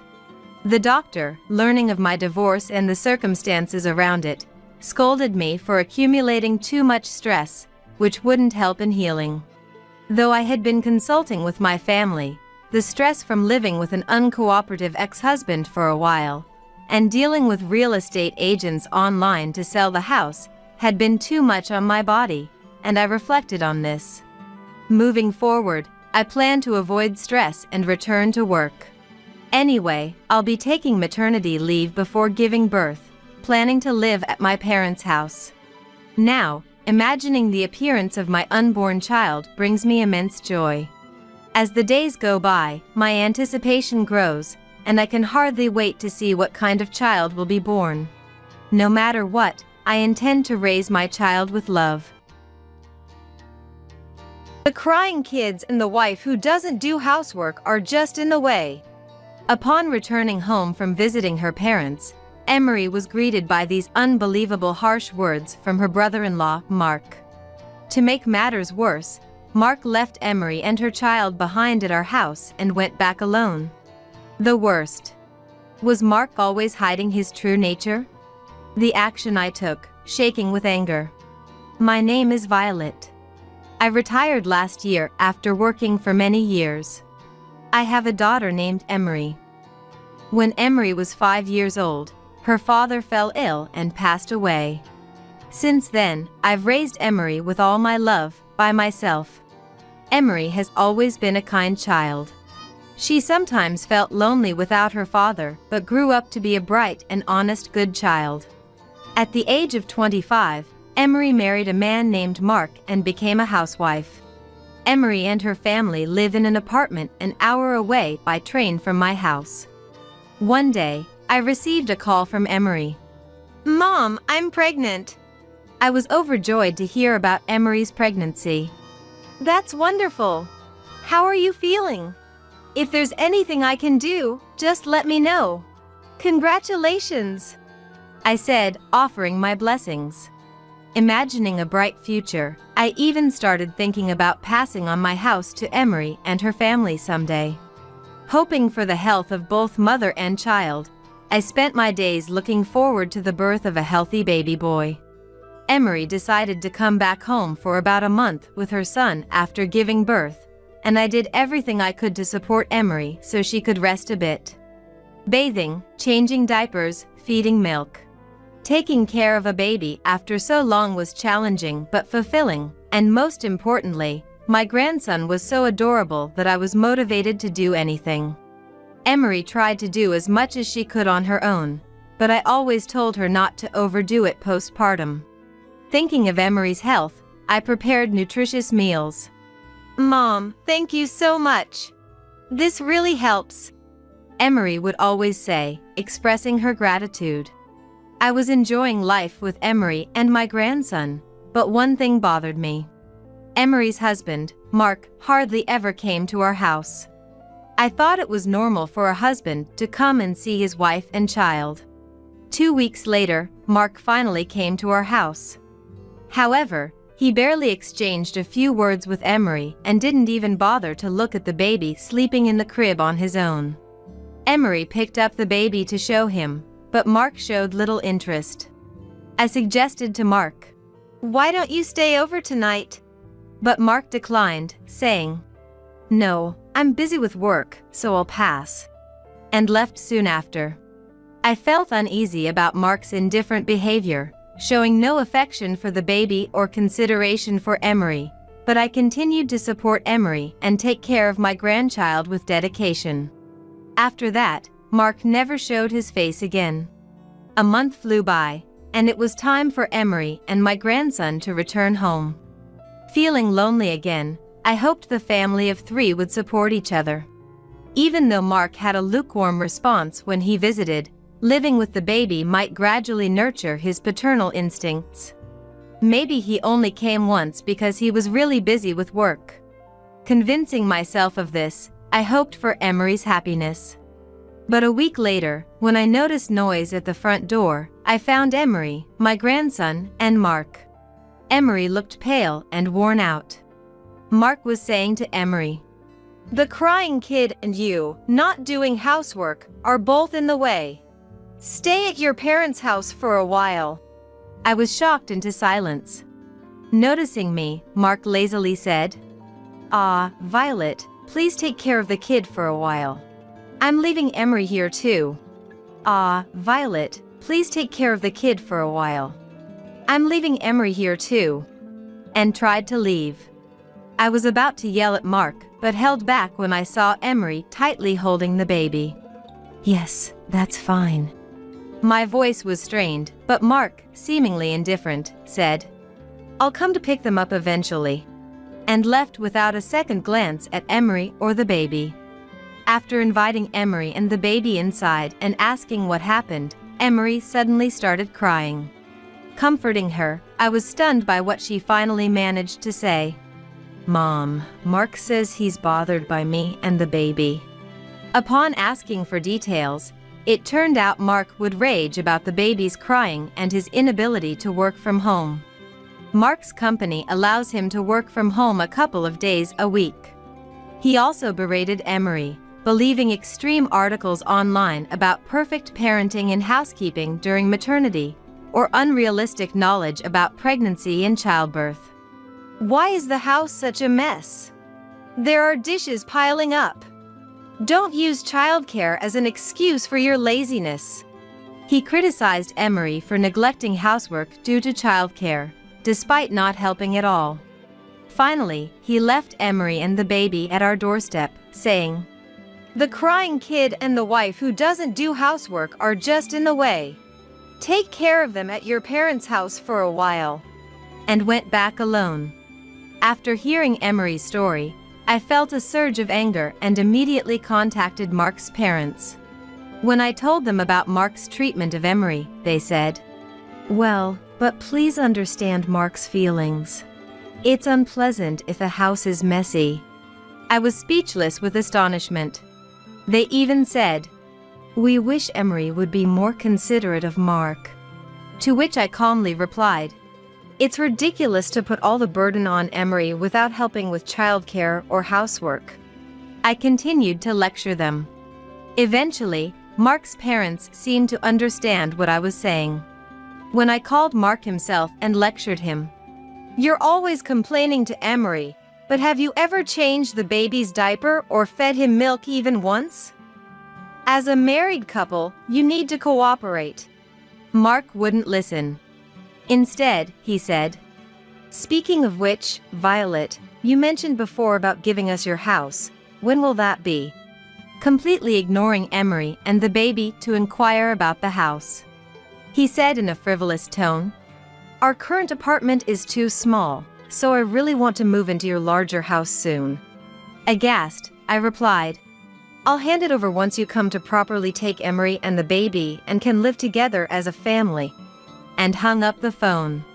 Was Mark always like this? I feel so sorry for Emery.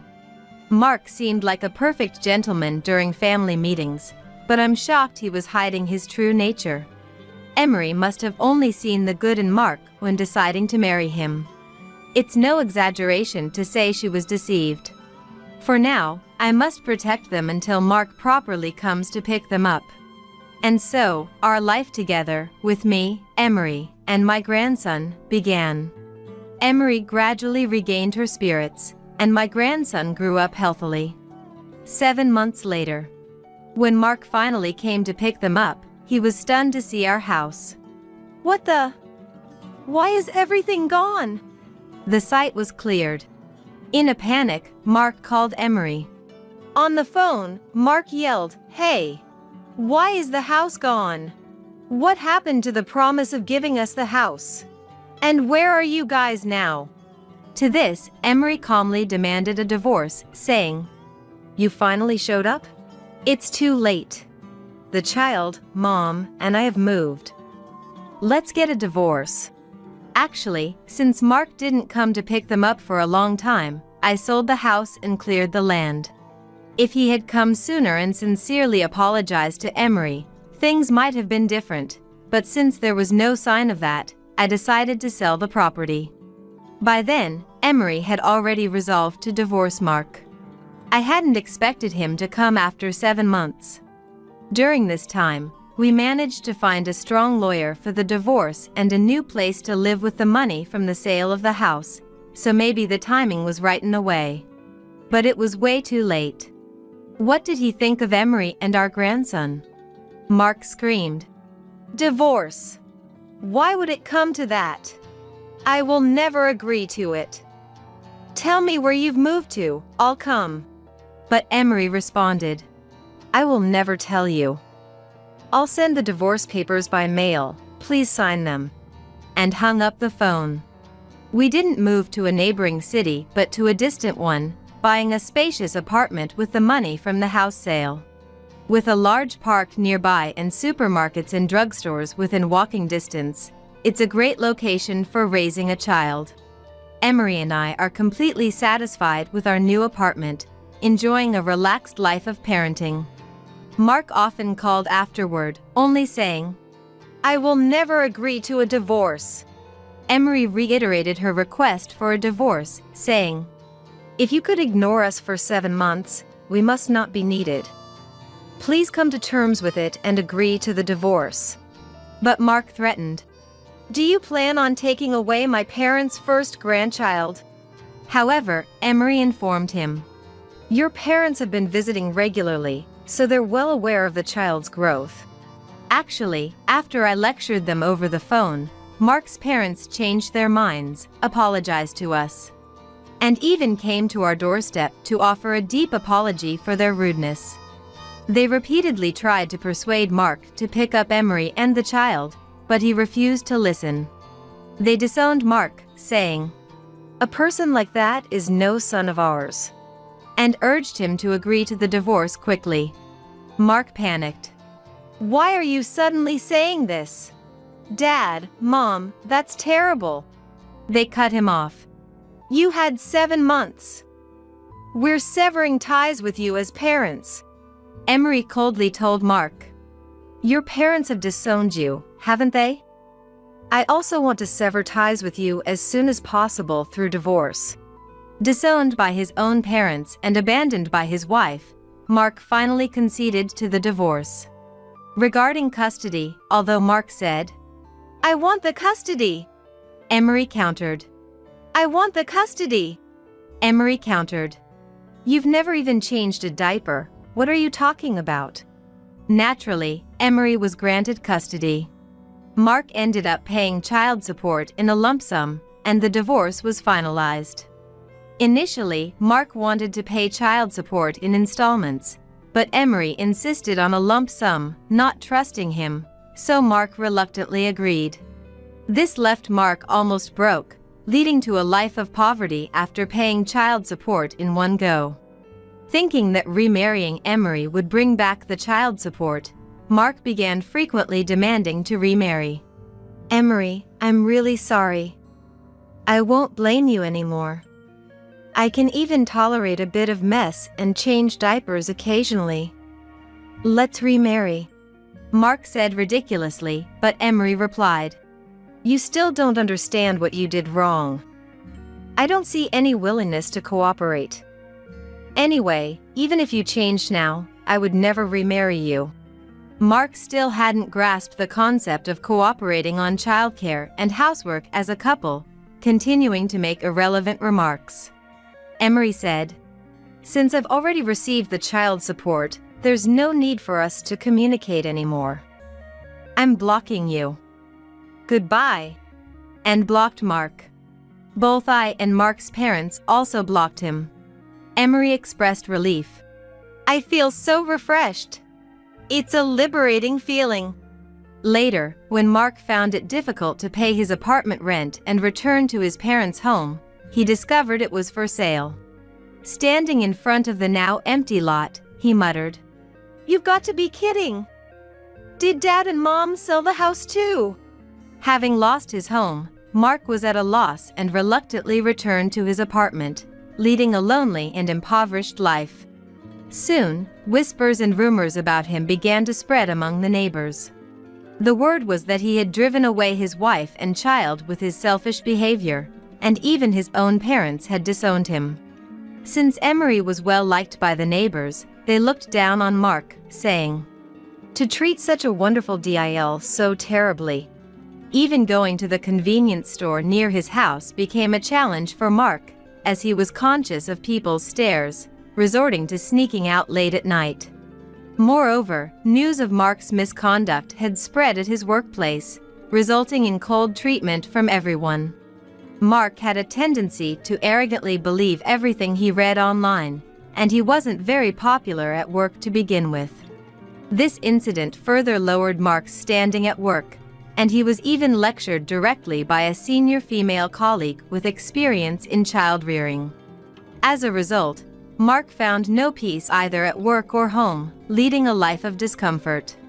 Stress led him to gambling, starting with a casual visit to a pachinko parlor, eventually spiraling into a life of debt. His gambling addiction led to a nocturnal lifestyle, resulting in unauthorized absences and napping during work hours, until he was finally fired. Evicted from his apartment, Mark was forced to move to a cheap, run-down property. Unable to secure stable employment, he scraped by with day labor. His gambling continued unabated, and his debt only grew larger. Despite everything, Mark never considered his own actions to blame, ranting into the night. "Why do I have to suffer like this? Damn it all!" His loud complaints resulted in complaints from neighbors and even attention from the police, showing no sign of redemption. Meanwhile, I thoroughly enjoy living with Emery and my grandson, occasionally having tea with Mark's parents, maintaining a good relationship. Mark's parents moved about 30 minutes away by car and have completely cut ties with him, determined never to help him again, no matter what. They have no intention of telling him their new address. My grandson is soon turning 1. We plan to celebrate his first birthday grandly with Emery and Mark's parents. Though he lacks a father, Emery, I, and all of us together plan to give him all the love we can. Emery has grown stronger both as a mother and as a woman, currently in the midst of job hunting. She's more vibrant and radiant than ever. I look forward to supporting Emery and witnessing my grandson's growth. Pack my stuff too and make sure you handle it with care. Naturally, I'll be taking the biggest room, Vincent declared as the moving day to our new home approached. My husband Kendrick and I were busy with preparations for the move. It was during this time that Vincent, Kendrick's unemployed brother who lives with us, insisted we pack and transport his belongings as well. That house is perfect for someone elite like me, so I'll be coming along, he added. My name is Rachel, a 29-year-old working mother with a job in medical administration. Kendrick, also 29, is a salaried employee. Despite our busy schedules, we manage to divide household chores. I take care of meals and laundry, while Kendrick handles cleaning. We enjoy a close relationship, spending our weekends traveling and leading a fulfilling life together. One day, Kendrick received a call from his friend Tariq. I've decided to start a new company. You were interested in this industry, right? After giving it some thought, I realized I need your skills. Please, join me in this venture, Tariq passionately pitched. After some contemplation, considering Kendrick had shown interest in this field before his current job, I encouraged him to accept Tariq's offer, which he did. Tariq lives in a location far from where we currently reside, prompting us to decide on moving to work together. Tariq's father, a successful businessman, caught wind of our situation and generously offered to prepare a home for Kendrick and me. The house, with its trendy design and sophisticated interior, excited both of us. 2 months before the move, we received a call from Kendrick's mother, Cordelia, about his father, Taylor, who had been hospitalized following an accident. It seems Taylor will have lasting effects from his injuries and will need to move into a care facility, but there's no immediate availability. He can be admitted by the end of next month, so could you help support Taylor until then? Not long ago, Taylor was involved in an accident and had been living in the hospital. While his life wasn't in danger, he was left with after effects that made walking difficult without a cane or assistance. We were planning to hire a home health aide, but since they wouldn't be available 24/7, there was a desire to have more hands on deck. Despite hearing that living together for caregiving often leads to trouble, my relationship with my in-laws has always been very positive, without any issues. They've even given me gifts from their travels and celebrated my birthday, showing their care for me regularly. So, we happily agreed to Cordelia's request to move in and assist with Taylor's care until our move. Cordelia then whispered something difficult to say. Thank you. But, there's one thing I need you to promise. Hearing this promise left me in shock. Since moving in with the in-laws, our relationship remained as good as ever, except for one thing, Vincent, Kendrick's brother, who was always a source of concern. Vincent, 2 years Kendrick's senior, was notably gifted, easily gaining admission to a prestigious university. Afterward, he secured a position at a well-known, leading corporation, but reportedly quit soon due to an inability to mesh with the workplace culture.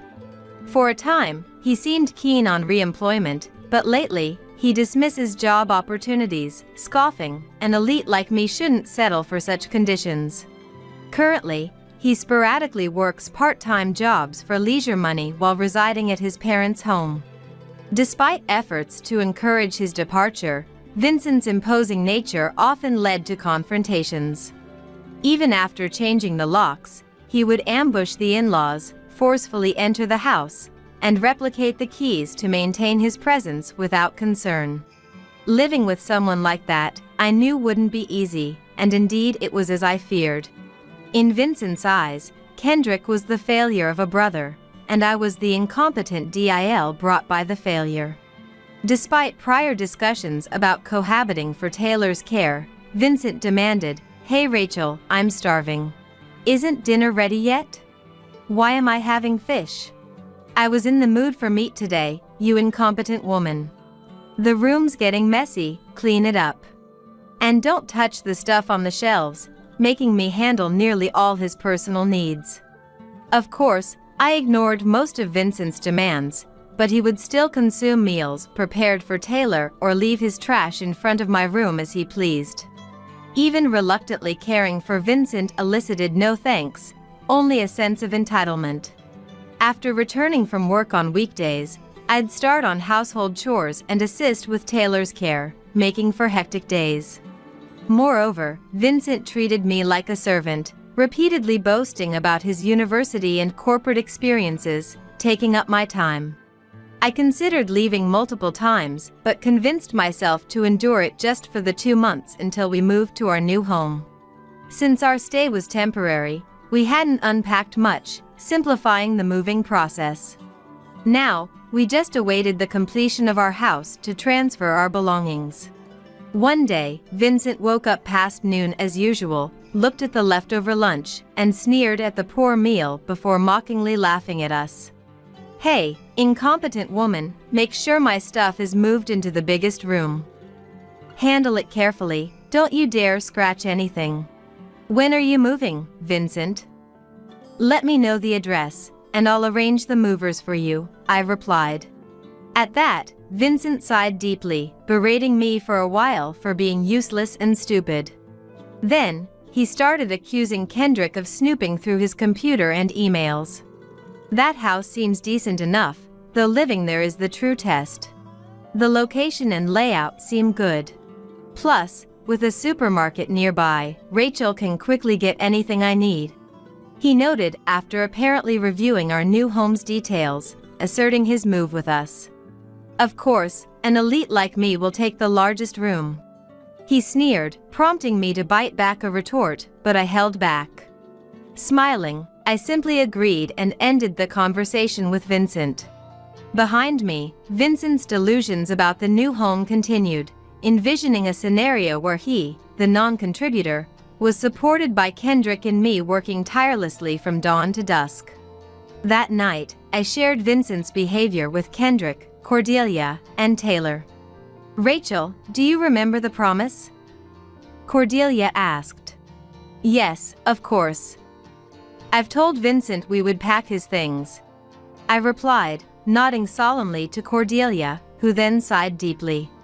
On moving day, thanks to thorough preparation, our transition to the new home went smoothly without any hitches. With Tarek's help, we were able to finish unpacking earlier than planned on the day of the move. The fresh scent of the new construction, combined with the sophisticated design of the exterior, entrance, and the functional storage spaces throughout the rooms, made us truly feel the start of our new life, lifting our spirits. That night, Kendrick, Tarek, and I celebrated our new home and the future of our company, opening the champagne Tarek brought, and enjoyed ourselves until late into the night. The next morning, in our new home, I received a call from Vincent. Answering the phone with my head still foggy from the alcohol, Vincent angrily demanded, "Hey, what's the meaning of this? Why are my things still here?" Kendrick quickly took the phone from me and calmly explained, "We did exactly as you asked, placing your belongings in the largest room. Isn't that what you wanted?" Indeed, we did place Vincent's belongings in the largest room, just as he had instructed us to. That room was the living room of the family home where we had all lived together. Vincent, having been lied to about the moving day, went out as usual and returned in the morning to find the house empty. He was utterly confused, unable to grasp the situation. Interrupting his tirade of insults, Kendrick firmly informed him of the future of their parents' house. "Also, Vincent, you need to leave soon. Dad sold the house during the move, so you can't live there anymore. Vincent, stunned, began loudly calling for Taylor and Cordelia. However, Taylor had already moved into a care facility, and Cordelia had started living alone in a small apartment nearby, so no one was there. Are you kidding me? Leaving me behind and doing whatever you please. You're the one joking, Vincent. Thinking you can just show up at your brother's place and have everyone take care of you is insane. Kendrick, having lost all admiration for Vincent, who was once considered elite, ended the call with a sigh, showing his frustration. He rejected all return calls and even blocked Vincent's number, finally freeing us from his burden. A week after moving, I received a call from a friend living near our old family home and took the opportunity to inquire about Vincent's current situation. Vincent, it seems, had refused to leave the family home, believing it impossible to sell a house with someone still living in it. The real estate company, brought in by Taylor to handle the sale, found itself at a loss with Vincent and issued eviction notices from both Taylor and the company. Only after such measures did Vincent finally accept the sale was real. He attempted to cancel the sale, but since the property belonged to Taylor, Vincent's protests were in vain, leading to repeated eviction notices from the real estate company, almost reaching a legal standoff before Vincent reluctantly left the house. Vincent, relying on an address he found snooping on Kendrick's computer, attempted to come to our new home but was shocked to find himself at a police station. Kendrick had anticipated Vincent might look through his computer and deliberately placed false information where it would easily be found. By not locking the computer, to avoid Vincent possibly destroying it, Kendrick left the nearest police station's address, along with some interior photos from a remodeling company, tricking Vincent completely. Vincent then headed to the care facility where Taylor was residing, but faced with the reality that Taylor, now a resident, couldn't possibly take care of him. Vincent was declared estranged face-to-face. With no way to reach Cordelia, Vincent was left in despair and began living in a cheap apartment. Initially hanging out with friends, Vincent was forced to start working part-time jobs as he now had to pay his rent and utility bills. His educational background and corporate experience quickly landed him jobs. But his discriminatory attitude and pride in his elite status didn't change, leading to swift resignations from each new job. Eventually, interviewers turned away from Vincent due to his extensive history of short-lived jobs, seeing him as problematic. Vincent finally realized that his prized educational background and corporate experience were of no value. When we met by chance at a supermarket, Vincent appeared thin and worn, struggling even for food, his clothes tattered. Upon seeing me, Vincent desperately clung to me, and I conveyed Cordelia's directive. We were told by Cordelia not to provide any assistance to you, Vincent. You're no longer considered a son, and even if you struggle with money or need food, we were asked not to help. Hearing this, Vincent collapsed to his knees. Before cohabiting, Cordelia had warned us about Vincent's unemployed status and arrogant behavior at home. Cordelia had hoped that seeing Kendrick's positive approach to his new venture might spark some competitiveness in Vincent. Resolved to disown Vincent if this attempt failed, the in-laws were prepared to cut ties with him during this move. We had intended to support Vincent towards independence, but that resolve shattered when we were treated as failures and incompetent from day one. Realizing he was truly abandoned by his entire family, Vincent broke down, begging me for money or food. I reiterated Cordelia's words, shook Vincent off, and drove away. Through the rearview mirror, I saw Vincent remained huddled and motionless. With a sigh, I thought of it as divine retribution for neglecting the in-laws who were willing to support him, and took a slightly longer route home. As for my husband and me, with Vincent gone, we were freed from the stress of being treated like servants and have been enjoying our new life in this new land. Kendrick and Tarek's company, though initially faced challenges during setup, gradually gained trust from those around us and is doing well. Kendrick, despite being busy, is happy working in the industry he loves alongside Tarek, which makes me happy as well. As the company is on track and expecting to get busier, I've decided to work part-time there to support Kendrick's endeavor. We keep in touch with the in-laws, occasionally visiting them for meals, maintaining a good relationship. We vowed to live each day without arrogance, grateful for the support from those around us, no matter how busy or difficult our situation may be. I am grateful to Kendrick, and Kendrick is grateful to me, as we happily live our daily lives. I found a new wife, so let's get a divorce, he said, handing me the divorce papers out of nowhere. What kind of way to say it is that? I replied to Christian, visibly upset. What do you mean? Explain yourself properly. There's nothing much to explain. You're in a wheelchair, right? That means I have to take care of you. I don't want that. So, divorce it is. Shalia, help me. What should I do now? Christian was nearly hysterical, his words hard to make out. His distress was far from normal. Who are you? I responded calmly. Who? It's me, Christian. At first, I didn't recognize him because of his drastic change, but hearing his voice made it clear. Pretending not to know him, Christian seemed quite panicked. My name is Shalia, a 46-year-old homemaker. I have a daughter, Lissa, who's 21. I live with my husband Christian, who's 4 years older, and our daughter. After finishing junior college, I got a job at a construction company. Christian, who was in sales for construction equipment, frequented my company. I was impressed by his diligent salesmanship and took a liking to him.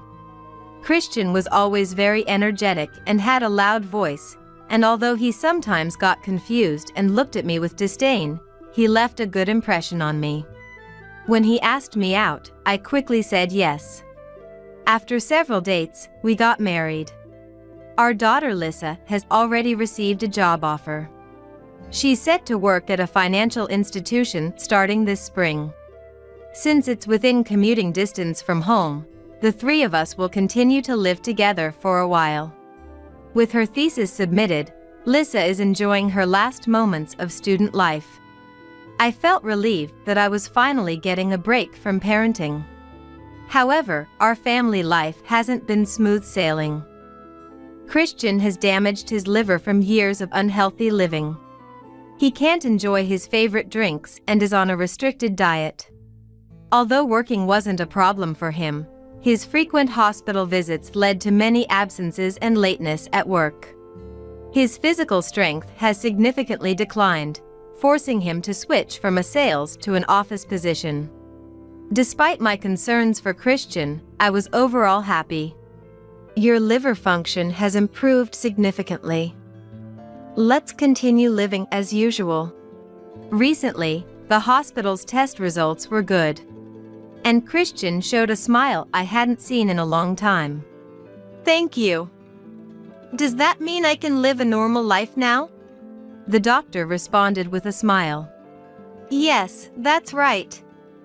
This is thanks to your regular diet. Your wife has done a great job. I was so happy I could barely keep a smile off my face. Despite never receiving a single word of thanks from Christian, I was on the verge of tears, holding back with a handkerchief. The doctor's acknowledgement of my efforts was incredibly gratifying and appreciated. Christian frowned in displeasure. Doctor, what are you saying? It's because I've been taking my medicine and taking care of myself, right? It seemed Christian wasn't pleased with me being praised. He complained like a child who had his credit stolen. Hearing Christian's comment deflated my happy feeling. Of course, medicine is important. But the most crucial thing for your condition is your diet. You are where you are today because of your wife. You can't thank her enough. The doctor advised Christian in an instructive tone. But it seemed Christian wasn't receptive to the doctor's words. He didn't even try to hide his displeasure. So, I quickly wrapped up. Thank you. The conversation. Back at home, Christian called his parents to share the good news. He sounded very happy then. Christian always plays the victim, unable to bear not being the center of attention. Though his illness may play a part, I thought of him as a small-minded man. Everyone at work was so pleased. They said it's because of my good deeds. You two are nothing like that. Christian came home in high spirits. Taking such flattery seriously and looking down on me and Lisa seemed truly low to me. As I was about to retort, Christian blurted out something unbelievable. They're going to throw me a recovery celebration. I can finally drink again. I doubted Christian's words. A recovery celebration? You're not fully healed. How did you explain it to everyone? Christian looked perplexed, as if he didn't understand his own situation. How? The doctor said it's okay to live a normal life, didn't he? The normal the doctor mentioned is your version of normal, not the same as a healthy person's normal. He said to continue living as you have been. Christian suddenly looked annoyed. Let's not sweat the small stuff. I know myself better than anyone. I'll be fine for a day. Indeed, Christian had been abstaining from his beloved alcohol for a long time. Then there were the recent test results. I couldn't say I didn't understand Christian's desire to drink. I was worried but decided to give in. All right. Take care. Just make sure not to eat anything high in salt and limit yourself to just a sip of alcohol for the toast. Christian must have felt victorious, showing a smile I had never seen before. Can I really go? Thank you. Just remember your promise. Yeah, I got it. Christian wasn't really listening to me. It was uncertain how much of what I said would be adhered to. Filled with anxiety, Christian ended up going to the party. That night, Christian came home in high spirits, drunk enough to need a cab ride home from a junior colleague. I thought all the effort until now had gone to waste with such heavy alcohol consumption. Afterward, Christian started attending drinking parties once a week. He didn't consult me at all. He just went on his own. Christian then started making me even more anxious. While eating dinner, Christian began to complain about the restricted diet. This is a bit bland, isn't it? It's so tasteless, I don't feel like I'm eating anything. Until now, he had never complained and even said it was delicious. His taste must have adapted to the strongly flavored food he ate at the drinking parties. At one point, Christian even brought home side dishes from a convenience store that seemed like snacks for drinking. He must have convinced himself he was cured, as others thought he was. I was overwhelmed with anxiety. This surely wasn't going to end well. I tried to warn Christian, but it was like talking to a wall. The last results were good, so it'll be fine. All I could do was sigh and hold my temples. Christian's condition didn't last long. One night, he rushed to the emergency room with severe abdominal pain and fever. The doctor's words were gravely serious. Mr. Christian, you have cirrhosis of the liver, and it's quite advanced. You were continuing with the medication and diet therapy, right? I took the medication. The diet, well. Christian awkwardly looked down. Both the doctor and I were at a loss for words. In my heart, I murmured, "It's your own fault." The doctor must have felt the same. At this point, all we can do is slow the progression and alleviate the symptoms. You also need to be careful of pancreatic cancer. Cancer! That can't be! Doctor, isn't there anything you can do? There must be another treatment option. Christian clung to the doctor, tears streaming down his face, begging for a solution. It's not that there aren't options, but... Please, what is it? What's the option? It's a transplant. A living donor liver transplant. There you go, there's a treatment option. Please, go ahead with the transplant. It's not as simple as that. First, we need to find a donor. Then, here. I have one right here. Christian grabbed my arm. A transplant can't proceed without the donor's voluntary consent. I wanted Christian to be healthy. But honestly, I was scared. I couldn't immediately agree on the spot. On the other hand, Christian's eyes were shining. When do we do the tests? Sooner is better, right? Christian was already set on receiving the transplant surgery. My feelings were of no concern to him. After much thought, I decided to undergo the tests to become a donor. I was a match as a donor. Then, the surgery happened in no time. The operation was over more quickly than I had anticipated. Both Christian and I had successful surgeries. I was hospitalized for 3 weeks, and during my stay, Lisa came to the hospital and took care of me. Afterwards, she continued to visit the hospital to take care of Christian. Christian spent a few days in the ICU before being moved to a general ward, and after 3 months, he was discharged. His prognosis was good, with no complications, rejection, or signs of infection, and he was recovering smoothly. A year later, Christian returned to society and started going to the office again. He looked healthier, more vibrant, and energetic than before. I truly thought it was good that we went through with the transplant. However, my condition then started to worsen. I began to cough, experience shortness of breath and dizziness, and often couldn't stand up. Thinking it was a consequence of the surgery, I had it checked during a regular checkup, but nothing abnormal was found. After visiting various hospitals, I was diagnosed with lung cancer. Despite not smoking, I learned that lung cancer can still occur. Lung cancer doesn't have specific symptoms, which is why it was undiagnosed. Fortunately, my cancer was caught early, so I could be treated with chemotherapy and radiation. The dizziness persisted, and I had difficulty standing, leading to a wheelchair-bound life. It was then, as our roles reversed, that a serious situation occurred. Christian didn't come home one night, and I was worried something had happened, but Lisa handed me her smartphone. On the screen was a photo of Christian happily drinking at a pub with his coworkers. "This was 10 minutes ago," Lisa said with a look of disbelief. I was flabbergasted. Despite having had a liver transplant just a year ago, it seemed Christian had no awareness of being ill. How much trouble he had caused the family due to this lack of awareness. I worried for nothing. Let's just go to sleep.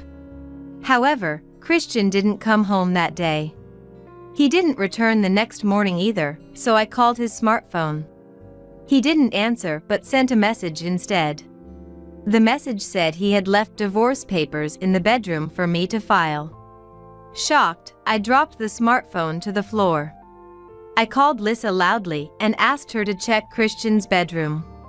Lisa came down looking pale. "Mom, this," she said, holding a piece of paper. Taking it, I gasped. "What's this?" I was filled with disbelief. The paper was a filled-out divorce application. "Unbelievable! What kind of person does this?" Lisa, possibly out of frustration, was red-faced and teary-eyed. I, on the other hand, had become calm. I felt more resignation than anger or sadness. Then, my smartphone rang. It was from Christian. Taking a deep breath, I answered. As soon as he heard my voice, Christian began speaking cheerfully. I've found a new wife, so we're getting a divorce, lol. Handing me divorce papers out of the blue, what a way to say it. I replied to Christian, clearly upset. What do you mean? Explain yourself properly. There's not much to explain. You're in a wheelchair, right? That means I have to take care of you. I don't want that. So, divorce it is. I felt like everything went dark in front of me. It was more of a feeling of disgust and pity than shock. Lisa snatched the smartphone from me and yelled at Christian. What do you mean her? Are you even human?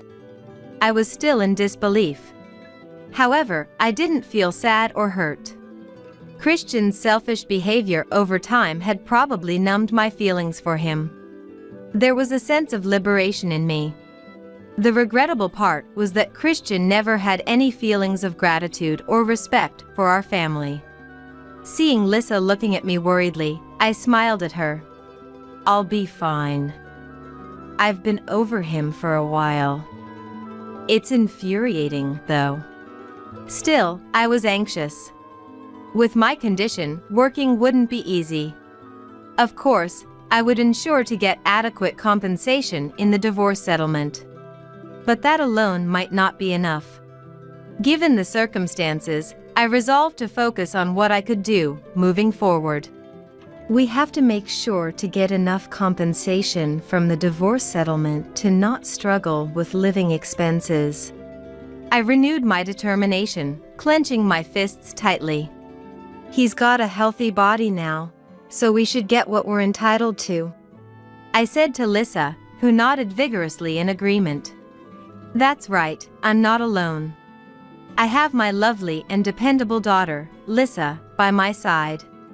3 months after Christian left the house, an unbelievable situation occurred. I had just returned home from a hospital visit and was about to open the front door with Lisa's support when someone jumped out from a hiding spot. Shalia, help me! What should I do now? Christian was nearly hysterical, his words hard to make out. His distress was far from normal. Who are you? I responded calmly. Who? It's me, Christian. At first, I didn't recognize him because of his drastic change, but his voice made it clear. The words I had just spoken were deliberate. I opened the door. Now able to move without a wheelchair as my condition had improved. It would be a nuisance to have someone continue to kneel at the entrance, so I reluctantly let Christian into the house. In the living room, Lisa and I confronted Christian. What are you doing here? Christian began to speak, his forehead rubbing against the table. Please, I was wrong. I want us to get back together. Ha!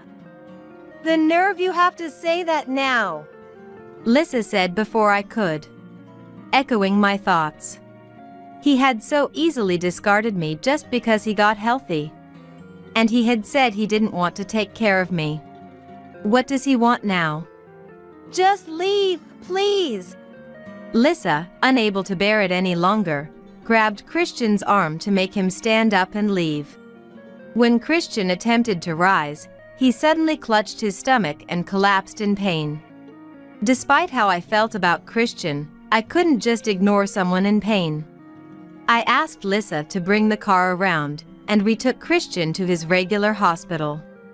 In the car, Christian was sweating and groaning, holding his stomach. Upon arrival, I quickly called for a nurse, who then took him to the treatment room. While waiting in the lobby, a nurse called me into the treatment room. Christian's doctor was there and began to explain his condition. Ma'am, you've just arrived, I see. The doctor seemed unaware of my relationship with Christian. There was no point in discussing that now, so I listened to the doctor's explanation. What's his condition? The doctor spoke gravely. As I've explained to him before, there's a strong rejection reaction to the transplanted liver. Immediate hospitalization and treatment are necessary. Lisa chuckled softly in the background. He's getting what he deserves. I coughed to signal disapproval of Lys's inappropriate comment. But I completely agreed. The doctor pretended not to hear and continued. We need to switch to a stronger immunosuppressant. This medication puts a significant strain on the kidneys. His kidney values are already poor, so using this suppressant will necessitate dialysis. I responded immediately. I see. Please do what you think is best. The doctor seemed taken aback by my quick response. Starting dialysis means being bedridden in the hospital for about 3 hours, 3 times a week. Once it begins, it's a lifelong commitment, significantly impacting one's lifestyle. Normally, one wouldn't make such a decision so quickly. But I have no involvement in Christian's life anymore. What happens to him is none of my concern. The doctor began to discuss the possibility of transplantation. It dawned on me why Christian had come. He was probably hoping for a kidney transplant from me. Seeking help from me because his condition had worsened was far too convenient. Christian should suffer the complications of liver disease and live the rest of his life on dialysis. When Lisa was out, Christian came to our house again. This time, it seems he properly rang the intercom. He was so emaciated that saying he looked haggard would be an understatement. His face was lifeless and pallid, as if he might collapse at any moment. Although I had an idea why Christian had come, I let him into the house anyway. He must have sneaked out of the hospital. Then Christian began to talk incessantly about the woman he was involved with. She was a 24-year-old co-worker. She's 3 months pregnant. Christian revealed shortly after leaving our home that the pregnancy was discovered. I thought I had no feelings left for Christian, but his manner of sharing this news made me feel disgusted by him. Anyway, I've decided to go ahead and file those divorce papers we put on hold. But since I have my own life to live, you'll need to pay me a lump sum of $50,000 for the settlement, I stated firmly. It's a bit above the going rate, but considering my illness, it shouldn't be considered too high. There's no way I can pay that, Christian retorted, his face turning red with anger. Ignoring Christian's attitude, I continued. If she's someone from work, she must have known you were married. I'll also be seeking compensation from your mistress in the divorce settlement. Hey, cut the crap. Do you even know who she is? I had no idea who she was. She's the boss's daughter. And she thinks I've been divorced for years, Christian admitted, attempting to justify his deception. I was appalled by his selfishness. That's your problem. You've done enough. If you don't pay, I'll go to your company and have your wages garnished, I said sharply. Please, don't. If the boss finds out about the affair, it'll be a big problem, I thought to myself. It's already a big problem, isn't it? Staring Christian down, he timidly began to speak with a pale face. I'll figure out the money somehow. Just please don't tell the company. If the company finds out, she'll know I'm still married. It'd be cruel to her if she found out about the marriage from an affair. Sympathizing with his mistress? What about me? Christian looked taken aback, then hung his head. I'll arrange the money right away. Just keep quiet about it. I kept my stern gaze on him. Christian knelt on the floor, begging. Please, keep this quiet. I couldn't help but laugh at Christian's pitiful state. Christian explained he would borrow the $50,000 settlement from his parents and the mistress's settlement from a loan shark. As long as it didn't inconvenience me, I didn't care where the money came from, but I made sure he understood it needed to be transferred properly. We agreed he would file the divorce papers after transferring the settlement, and I made sure to get it in writing. Christian left dejectedly. He probably came to talk about a kidney transplant. But I didn't let him get to that point. By exploiting Christian's vulnerability, I managed to settle the divorce compensation without further issues. I was glad Lisa wasn't home. Witness such a mess. Being still legally his wife, I went to Christian's hospital to sign all the treatment consent forms, including for dialysis. I decided to check on Christian and found him and a young woman arguing in the common room.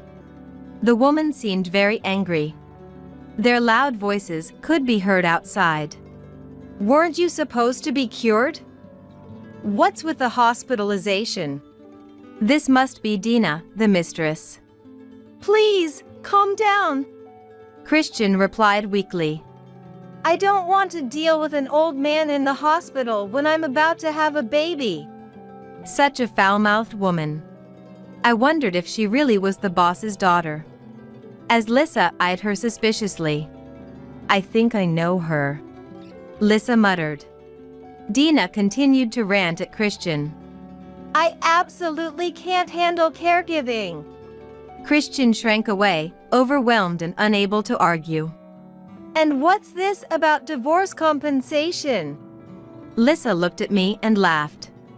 I just couldn't help myself and sent a letter about the affair to the company president. Perhaps that's why Dina came storming in. It's practically marriage fraud. He lied about being healthy. I'm the one who should be getting the divorce compensation. I couldn't help but laugh at her words. Lisa's letter might have been too much, but it was a case of reaping what one sows. A young doctor passing by struck up a conversation with Lisa.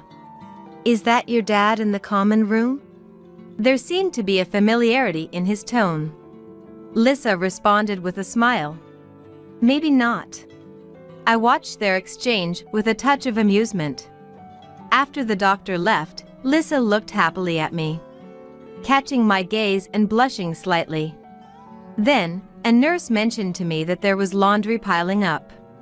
With a smile, I responded, Understood, and left, pondering that Christian likely had no one to care for him during his hospital stay.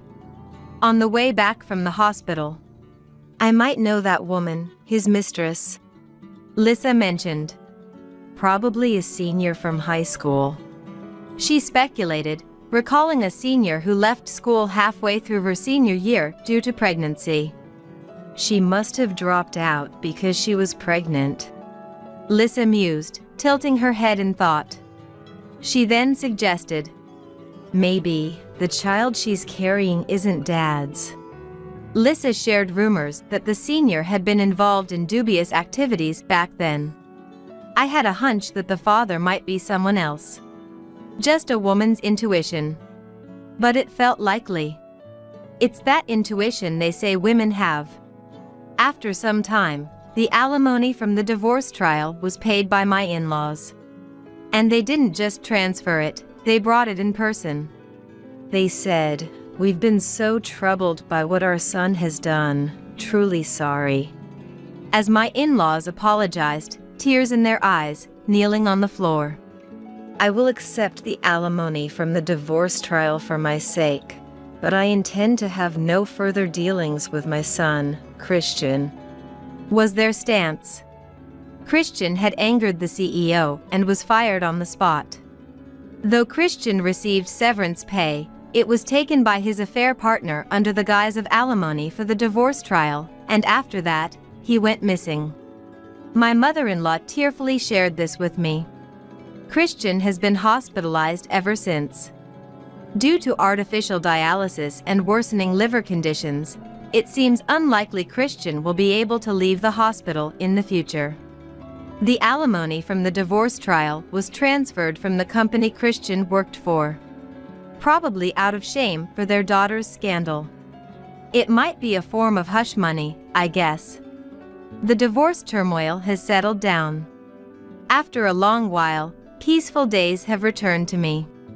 My lung cancer responded well to treatment, and I was recently informed by the doctor that I'm in remission.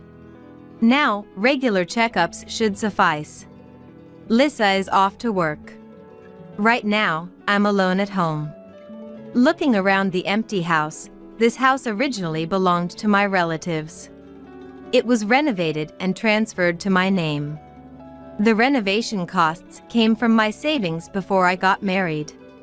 This house is my possession. So, even after the divorce, I won't have trouble finding a place to live. As for Lisa, she recently reported that she's dating a young doctor. During her frequent hospital visits, she received advice from the doctor, and they became close. He was a kind, smiling doctor with a friendly demeanor. She plans to bring him home soon. I don't want Lisa to make the same mistakes I did. But with that doctor, she should be fine. I've lost a lot due to my illness. My marriage was a failure, too. But life still has so much more to offer. And then, the CEO of the company Christian worked for offered me a job. It must have been his way of making amends. It was an office job at a local construction company. They valued my previous work experience at another construction company. Since they said I could work from home, I accepted the offer. Having a stable income greatly reduced my anxiety about the future. I am going to be happier from now on. I don't just want to regret the past, I aim to live looking forward.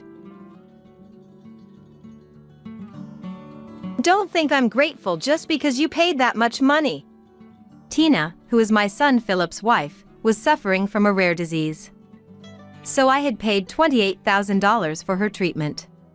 Draining all my savings, unable to bear seeing her in pain. However, it was how they treated me. Aren't we family? If so, you're supposed to do this much, right? As Philip hurled these words, exactly. But once you get the money, you're useless. Got it? You're an eyesore, so don't bother us anymore. Even Tina uttered such harsh words. Who do they think I'm paying this money for? It's hard to believe that someone in need of surgery and suffering from illness could act like this. Afterward, when Tina's primary doctor disclosed something to me, I decided to take my revenge. My name is Helen. Now in my mid-50s, life seems to be on the downhill. I was dedicated to my work in my youth. Before I knew it, I was approaching 40 and still single. Then, during a mistake at work, Alexander, who would later become my husband, helped me out. Thank you. You saved me. I don't know what I would have done without you. I was truly grateful to him. That incident brought us closer, and we eventually started dating. It was a late-blooming romance. We would go out for meals after work, or I'd cook at his place on our days off. As lost his wife, he lived with his middle school son, Philip. Whenever I visited, Philip clearly showed his dislike for me. I casually Alexander asked, "Hey, do you think Philip dislikes me? He seems to obviously avoid me." It's just his age, I guess. I went through that phase too. He'll come around. He didn't seem to take it too seriously. I need you, and Philip needs a mother. If it's okay with you, would you marry me? And then, he proposed to me. I had resigned myself to being single for life, but the idea of living the rest of my days as Alexander's wife and mother to his son didn't seem bad, so I accepted his proposal. Thus, my life in Alexander's home began. Having lost my parents and having no siblings, perhaps I longed for a family. I was truly happy to have my own family. Yet, Philip stubbornly avoided me. Good morning. Even when I greeted him in the morning, yeah. That was all he would say. Still, I believed that he would eventually open up to me. Philip would retreat to his room after meals and we hardly talked. Alexander didn't say much about it either. I didn't understand the dynamics of a father and son, but it seemed Alexander saw a bit of his younger self in Philip. However, Alexander was diagnosed with cancer 2 years later and passed away, despite treatment. I felt as if my heart was being torn apart, losing my family again. Philip was still in high school. A young man with a future ahead of him. I worked harder than ever, thinking that seeing him off into society would be my way of repaying Alexander. Thanks to the assets Alexander left and the insurance money, I could support him through college. He found a job, and I thought my responsibilities were finally over. 10 years after Alexander's death, Philip, now fully independent, still didn't talk much with me, but showed no intention of leaving the house. I've got something to talk about. Is that okay? It was rare for him to initiate a conversation. It's rare. Or rather, it's probably the first time it's happened. Of course. What is it? He said he wanted to get married and asked if they could live here together. Why hesitate? It's your house. You should live together. I was happy. In nearly 15 years of marriage to Alexander, I don't think he and I had ever really talked. I thought he had finally grown up. Philip and his wife decided against a wedding ceremony and just submitted their marriage registration to start their cohabitation. Nice to meet you. The wife's name was Tina. She looked somewhat pale. She's got a chronic illness and is frail. You'll handle all the housework. Thanks. Was he still not accepting me as a mother? We're relying on you, Tina said with an untroubled smile. Leaving everything to me might be too much. It would be nice if they could help a little.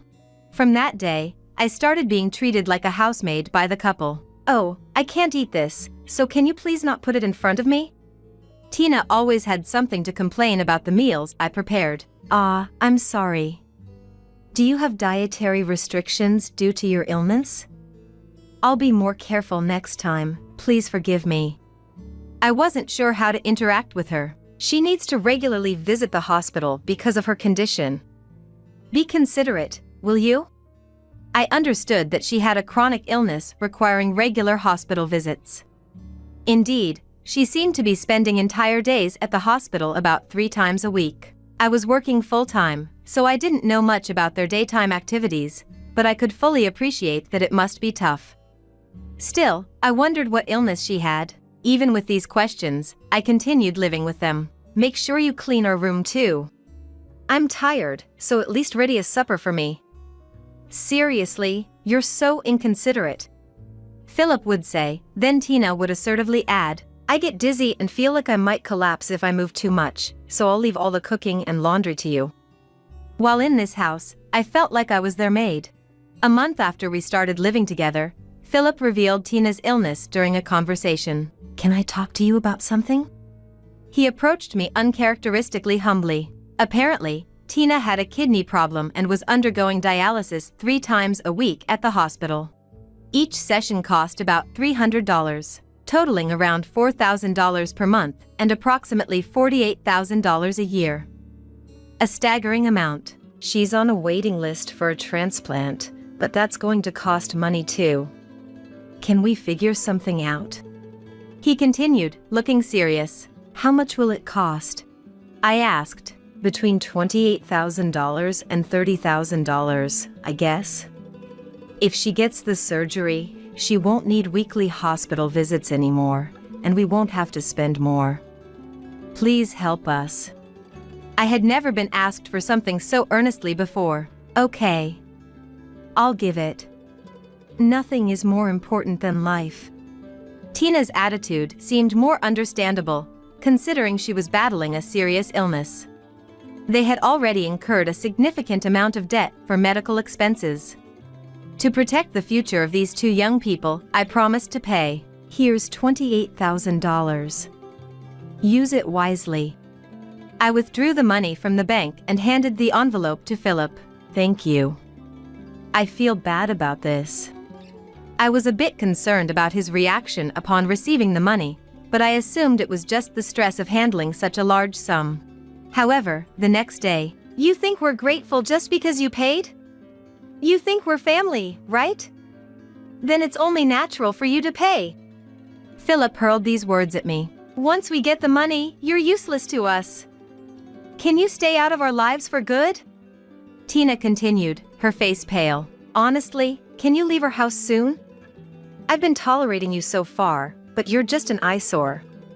I couldn't believe these unexpected words from Philip. Was I the only one who thought we could become a family? Unable to bear the sadness and frustration, I packed my things and left the house.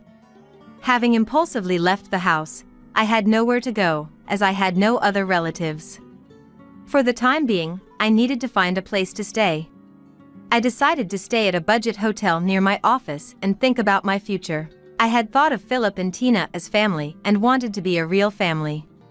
That's why I listened to Tina's story about her struggle with a serious illness and decided to pay for the surgery. I was carried away by emotion and handed over a large sum of money, but when and where would the surgery take place? Was it even confirmed? I often heard about waiting lists for transplant surgeries, but wasn't that usually for hearts or something similar? The more I thought about it, the more I realized I hadn't been informed about any crucial details.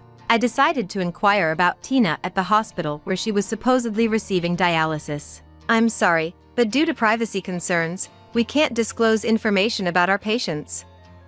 Are you a family member? The word family stung my heart. Yes, she's my son's wife who lives with us, and she always seems unwell. I'm worried and keep asking, but she tells me nothing. Even though I insisted, the hospital couldn't provide any more information. I contacted several other hospitals that seemed relevant, but again, patient information was not disclosed. However, I learned that dialysis treatment is indeed expensive. But there are subsidy programs available that reduce monthly costs to around $100. If that's the case, Philip's claim of being burdened by debt from treatment costs seems very dubious. Upon reflection, many questions arise. Why didn't I realize this sooner? In my eagerness to be liked by them, I had lost sight of myself. I decided to hire a private investigator to look into their backgrounds. I felt guilty for suspecting my own family, but I was concerned about the whereabouts of the $28,000 I had given them. If it truly went towards surgery costs, that was fine. But if they treated me as a nuisance, I could write it off as severance money. I searched online for a detective agency and visited their office. The private investigator listened intently to my story. So, you want to know if your son's wife is really undergoing treatment? Is that it? The investigator asked. Yes. They suddenly changed their attitude and kicked me out of the house right after I gave them money for the surgery. I replied tearfully. That's terrible. Perhaps they were after your money from the start? I'll look into it, so please leave it to me. The private investigator assured me with a gentle smile. To reassure me, he answered with a gentle smile. I decided to wait for the results of the investigation, feeling anxious. It took about 2 months, but I finally got a call from the detective agency. Since it's not feasible to stay in a hotel for months, I rented a reasonably priced house nearby and started living alone. Let me start with the conclusion. Tina does not seem to be undergoing artificial dialysis treatment. Hearing that, I felt as if something that had been nagging at the back of my mind had been resolved. So, what about her pale complexion and the hospital visits? I asked him. It seems she does have symptoms of anemia, but nothing immediately life-threatening. What a revelation. I was speechless at his report. Does that mean everything, except her complexion, was a lie? What about the money needed for surgery? In response to my question, he said, it seems they just wanted money to have fun. They were borrowing from all over, you know? Looks like they took advantage of your kindness and deceived you.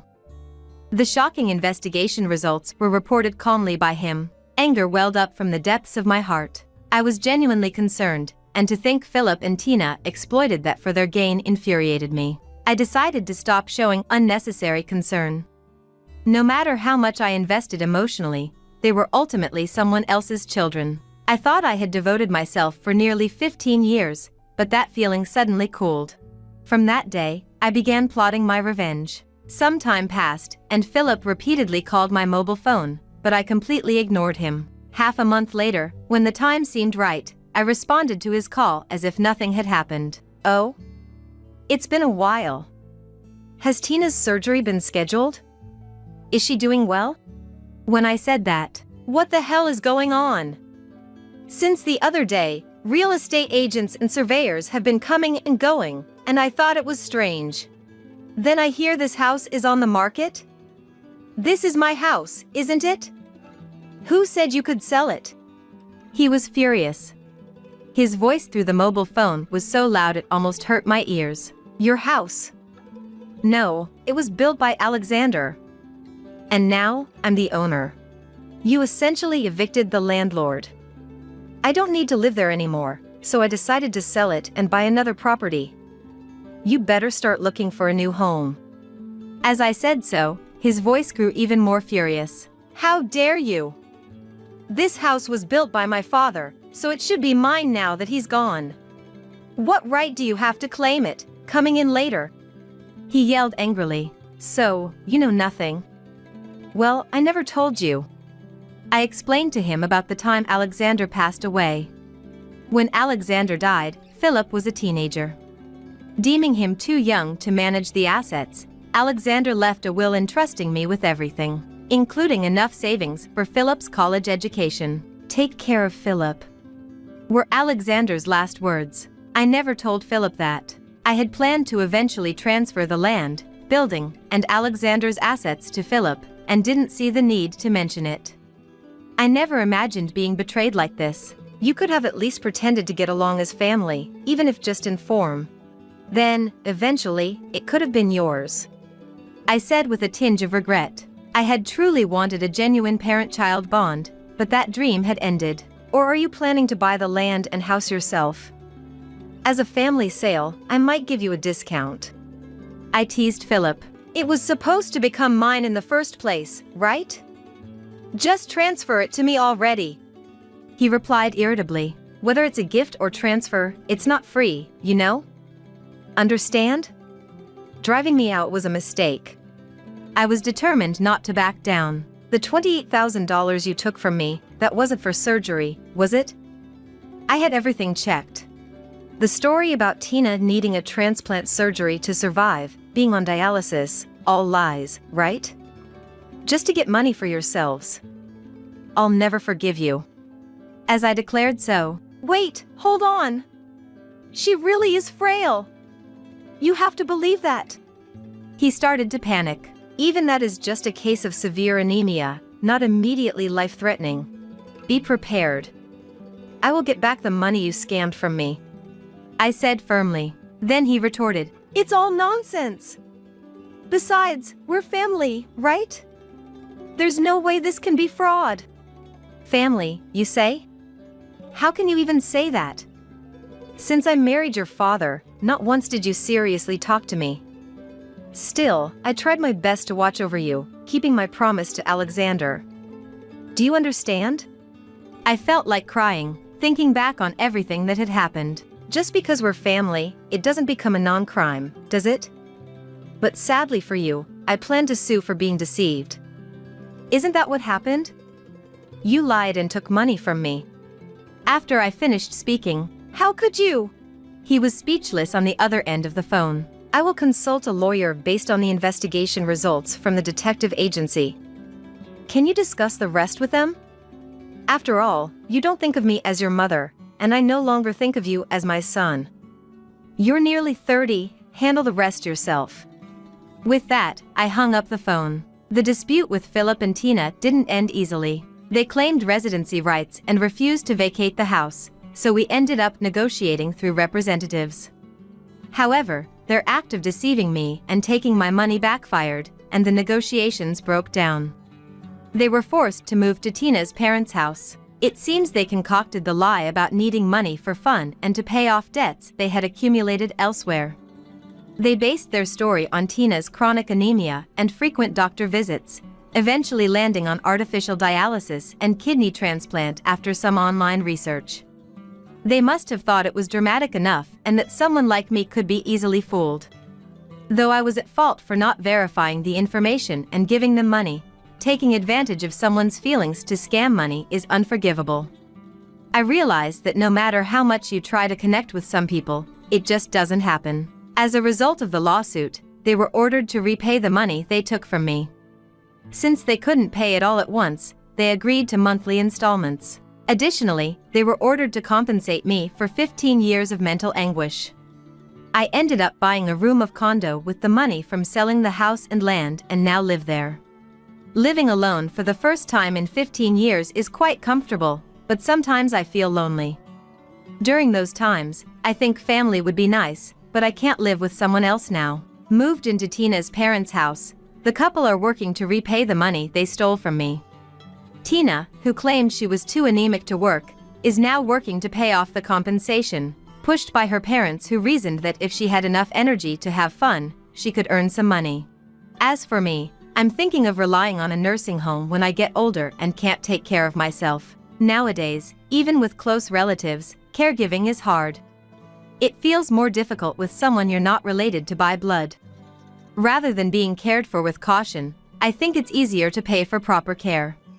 That might be the way things are now, but it's still lonely. Those 15 years I devoted without a second thought, though ignored by Philip, now seem like a time that let me experience what family is. I don't know how many years I have left, but I want to live without regrets.